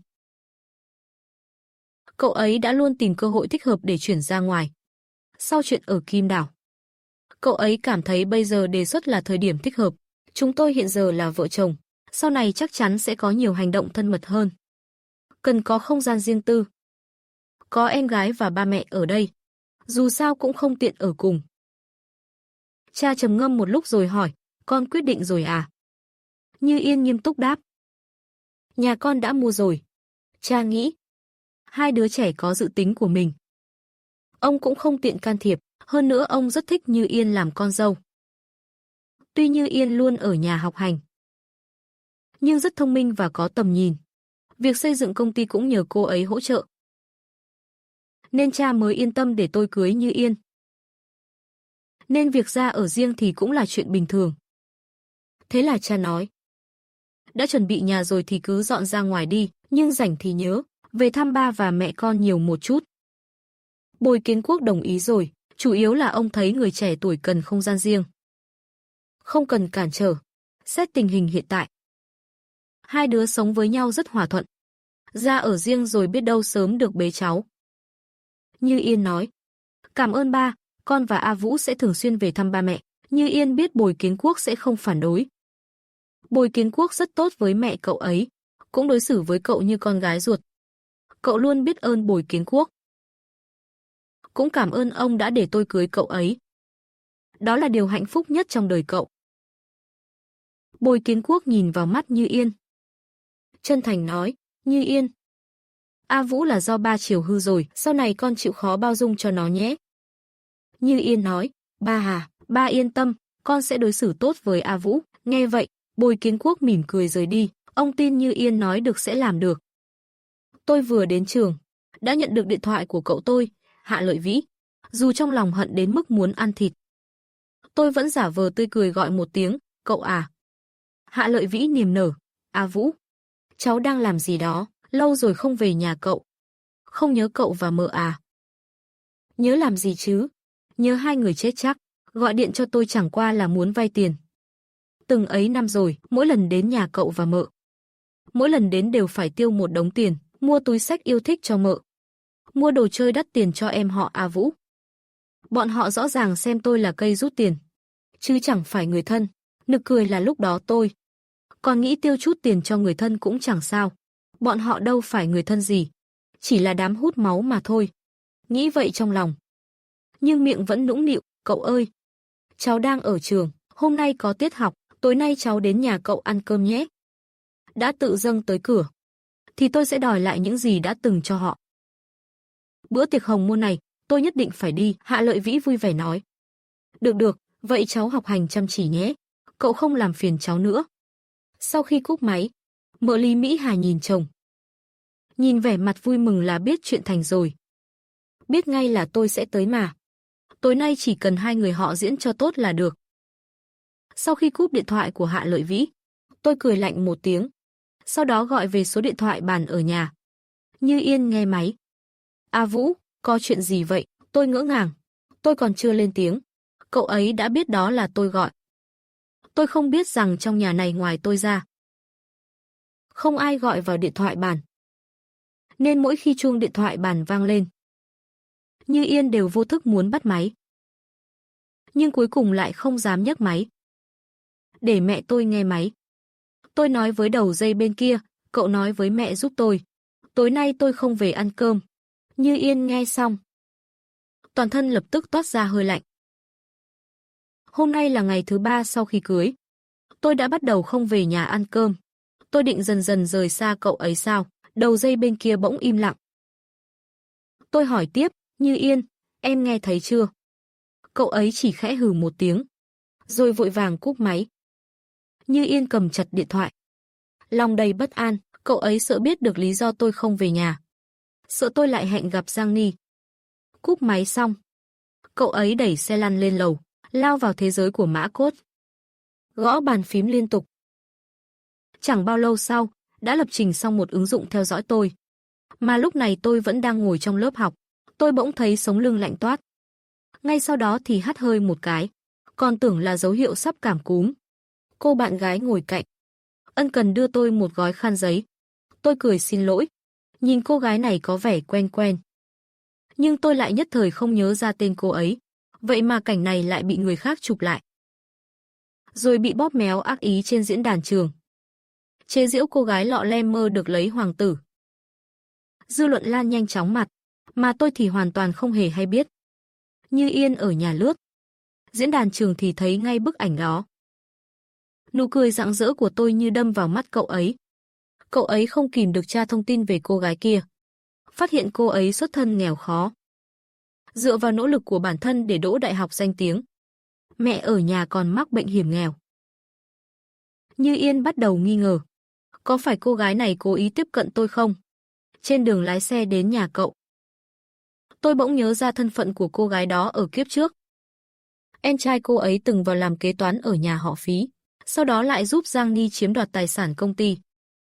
Tên kế toán đó cầm ảnh cô ấy. Một mực vu cho tôi là hung thủ giết người. Tố tôi lợi dụng thân phận đại thiếu gia họ Phí, khiến chị gái hắn chịu điều tiếng mà nhảy lầu. Thì ra chị hắn chính là cô gái này. Mà chuyện đó lại xảy ra đúng thời điểm này. Nhận thấy chuyện nghiêm trọng, tôi lập tức đạp phanh. Rút điện thoại ra kiểm tra. Thấy có người đang bôi nhọ tôi trên diễn đàn trường. Tôi liền tìm đại một tiệm net gần đó. Muốn xóa bài đăng. Nhưng mỗi lần xóa xong, bài viết lại bị ai đó mở lại. Lúc này tôi mới nhận ra mình đã đụng phải đối thủ mạnh. Đối phương cứ cố tình làm khó tôi. Không còn cách nào khác, tôi đành phải cầu cứu Như Yên. Gọi điện cho vợ. Tôi nũng nịu, Như Yên. Em đang bận không đó? Giúp tôi chuyện này nhé. Giúp tôi gỡ một bài viết. Tôi gửi link liền cho cậu, lúc về tôi mua đồ ngọt tặng cậu. Như Yên khẽ nhếch môi cười. Thản nhiên nói, cậu định mua đồ ngọt mua chuộc tôi à? Không được sao, tôi sẽ về sớm, mua cho cậu. Cậu muốn ăn gì nào? Nghe tôi nói sẽ về sớm. Tâm trạng Như Yên lập tức tốt hẳn lên. Tôi ăn gì cũng được nếu là cậu mua. Cúp máy xong, tôi lập tức gửi bài viết đó cho cậu ấy. Như Yên mở bài viết ra, mới phát hiện đây chính là bài cậu ấy vừa mới đối đầu lúc nãy. Cậu ấy lần theo địa chỉ IP, phát hiện là từ một tiệm net. Trong lòng đầy nghi vấn, tại sao tôi lại muốn giúp cô gái đó? Còn nhờ cậu ấy xóa bài viết hộ. Chẳng lẽ tôi quen người đăng bài kia? Chuyện này chỉ có thể đợi tôi về rồi hỏi rõ. Dù sao thì với cậu ấy mà nói, xóa đi bài viết mình từng bảo vệ cũng chẳng phải chuyện gì khó, chỉ trong chốc lát là giải quyết xong. Tôi đến nhà cậu. Dì Lý Mỹ Hà nhiệt tình đón tôi. À Vũ, con đến rồi à? Dì nhớ con muốn chết, cả tuần nay chưa gặp. Nhìn mặt con kìa, gầy đi thấy rõ. Tôi cố ý chiều theo lời dì. Tay nghề của người phụ nữ đó sao sánh được với dì, cơm dì nấu vẫn là ngon nhất. Thế thì lát nữa con phải ăn nhiều vào đấy nhé. Dì Lý cười tít mắt. Nhưng khi ngồi xuống bàn ăn, tôi lại phát hiện trên bàn toàn là rau dập nát nhìn chẳng ra gì. Quả nhiên. Dì Lý Mỹ Hà nghẹn ngào nói, A Vũ, để con chê cười rồi. Tất cả là do cậu con, gần đây đầu tư thất bại. Dòng tiền bị đứt, tiền nhà đều đem đi lấp hố. giờ chỉ có thể ăn thế này thôi. Con đừng chê nhé. Tôi giả vờ đau lòng hỏi, dì ơi, cậu đầu tư vào dự án gì thế? Mà lỗ nặng vậy sau này biết làm sao? Lý Mỹ Hà lập tức rơi nước mắt, biết sao giờ, dù có phải ăn cơm trộn cám cũng phải sống tiếp. Căn nhà này tụi dì cũng định bán đi trả nợ. A Vũ, sau này con đừng tới tìm tụi dì nữa, kẻo bị đòi nợ vã lây. Cậu Hạ Lợi Vĩ cũng ở bên phụ họa. Đừng khóc nữa, anh sẽ không liên lụy em và con đâu. Đến lúc đó anh nhảy lầu chết. Em và con có thể sống yên ổn. Lý Mỹ Hà hoảng hốt ngăn cản, nói linh tinh gì thế, anh mà nhảy lầu thì em với con biết sống sao. Anh đừng làm chuyện dại dột. Tôi nhìn màn kịch của họ mà cười lạnh trong bụng.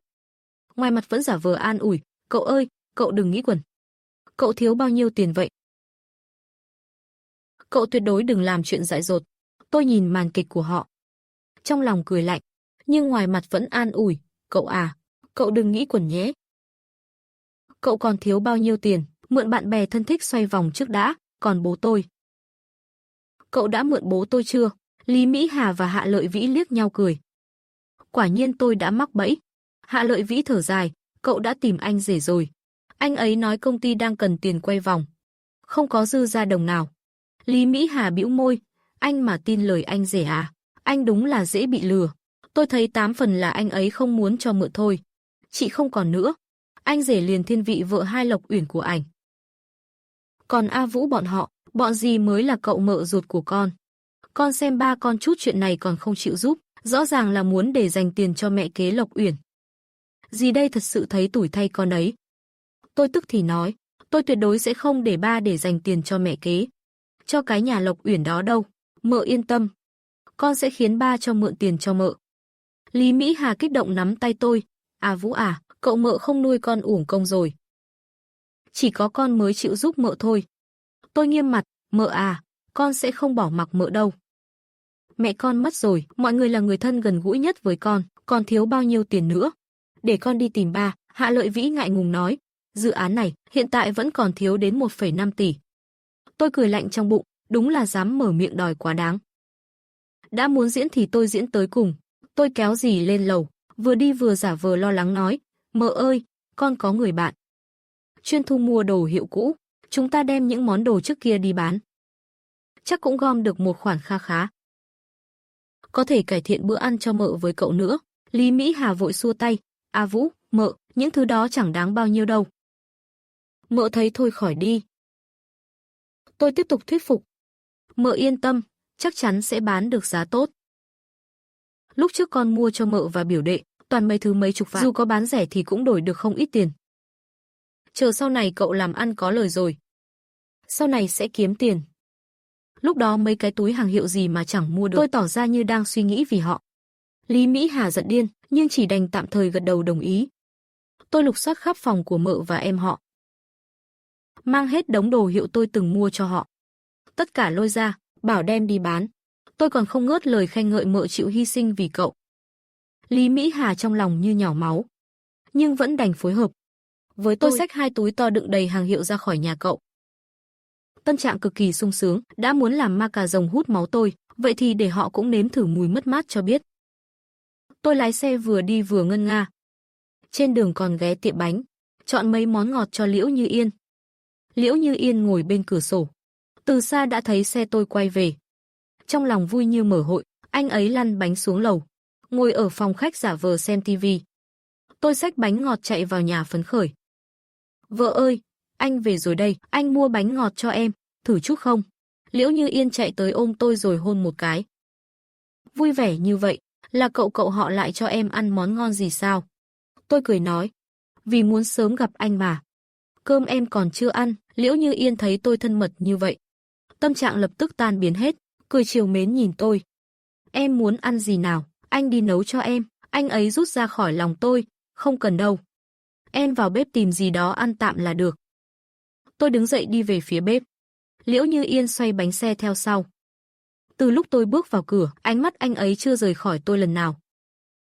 Tôi đẩy xe anh ra ngoài. Anh theo ra làm gì vậy? Lên lầu đợi em đi, ăn xong em sẽ lên liền, đừng làm phiền ba mẹ. Liễu Như Yên suy nghĩ một lúc, cảm thấy tốt nhất là dọn ra ở riêng càng sớm càng tốt, như vậy mới có thể thoải mái ở bên tôi. Anh nghiêm túc nói, anh cũng đói rồi, Muốn ăn cùng em, tôi nghi ngờ, mới ăn cơm xong không lâu mà. Sao lại đói nhanh thế? Thấy tôi không tin, Liễu Như Yên ủy khuất nói. Em không ở nhà, anh chẳng thấy thèm ăn gì cả. Dáng vẻ làm nũng này, khác hẳn với hình tượng trầm lặng ít nói trước kia của anh ấy. Xem ra anh đã bắt đầu mở lòng với tôi, sự thay đổi này khiến tôi vui sướng vô cùng. Càng khiến tôi quyết tâm gắn bó với anh hơn. Tôi cười nói, vậy để em nấu mì cho anh ăn nhé. Liễu Như Yên vui vẻ gật đầu, mì thì ngon quá rồi. Bưng lên bàn ăn, Liễu Như Yên vui vẻ ngồi ăn cùng tôi. Ánh mắt anh chứa đầy khát vọng về tương lai. Lúc này, cha tôi, Bồi Kiến Quốc nghe tiếng động dưới lầu, liền bước ra cầu thang, thấy cảnh chúng tôi ăn tối ấm áp bên nhau. Khuôn mặt ông hiện lên nụ cười mãn nguyện. Ông nghĩ, hai đứa sống tình cảm thế này, Gia Diêng cũng yên tâm. Rồi lặng lẽ quay về phòng. Trên bàn ăn, Liễu Như Yên bỗng nhìn tôi nghiêm túc nói, A Ngọc, mình dọn ra ngoài sống nhé. Tôi ngạc nhiên, sao tự nhiên lại muốn dọn đi, cả nhà sống chung chẳng phải rất tốt sao? Liễu Như Yên ánh mắt sáng rực, anh muốn sống thế giới của hai người với em, có nhiều không gian riêng tư hơn. Như chuyện sáng nay ấy, sẽ không còn mấy tình huống ngượng ngùng nữa. Em thấy thế nào? Anh nhắc đến chuyện ban sáng, cũng ám chỉ sau này có thể thoải mái hơn với nhau. Bị người nhà bắt gặp cũng ngại thật. Tôi tò mò hỏi tiếp, thế mình sẽ dọn đi đâu? Liễu Như Yên thấy tôi có xu hướng đồng ý, liền nói ngay, cách đây không xa, ở sườn núi bên kia thôi.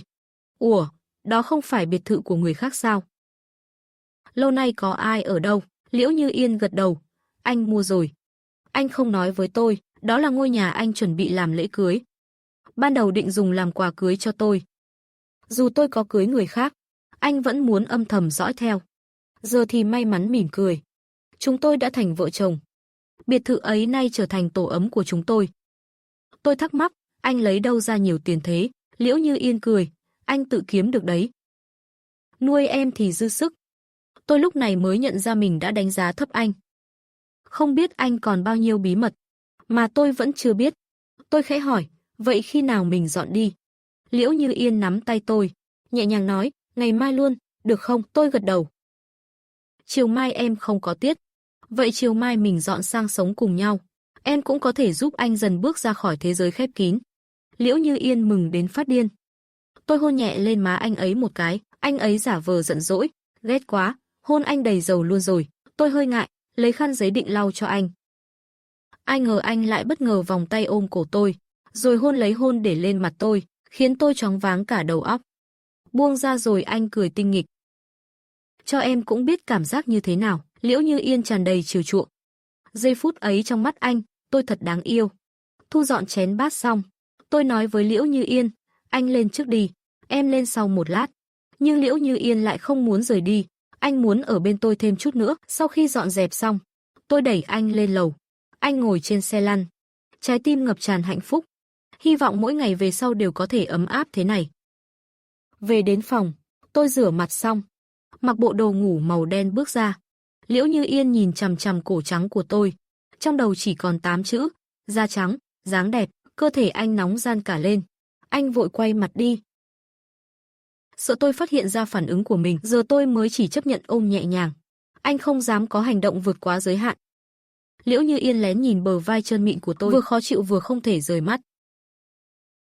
Xong xuôi mọi việc, anh leo lên giường tắt đèn, trong bóng tối chui vào lòng tôi. Tôi nghiến răng nói nhỏ, anh mặc ít như vậy còn chui vào lòng em làm gì? Em sợ không kiềm được đấy. Tôi cố ý trêu anh, nếu không kiềm được thì đừng kiềm nữa. Một câu ấy như châm ngòi nổ. Tôi không còn kìm được, lật người đè anh xuống. Các tình yêu ơi, hãy đăng ký kênh, thả tim và bình luận điều thầm kín với mình nhé. Thương lắm các bồ nè.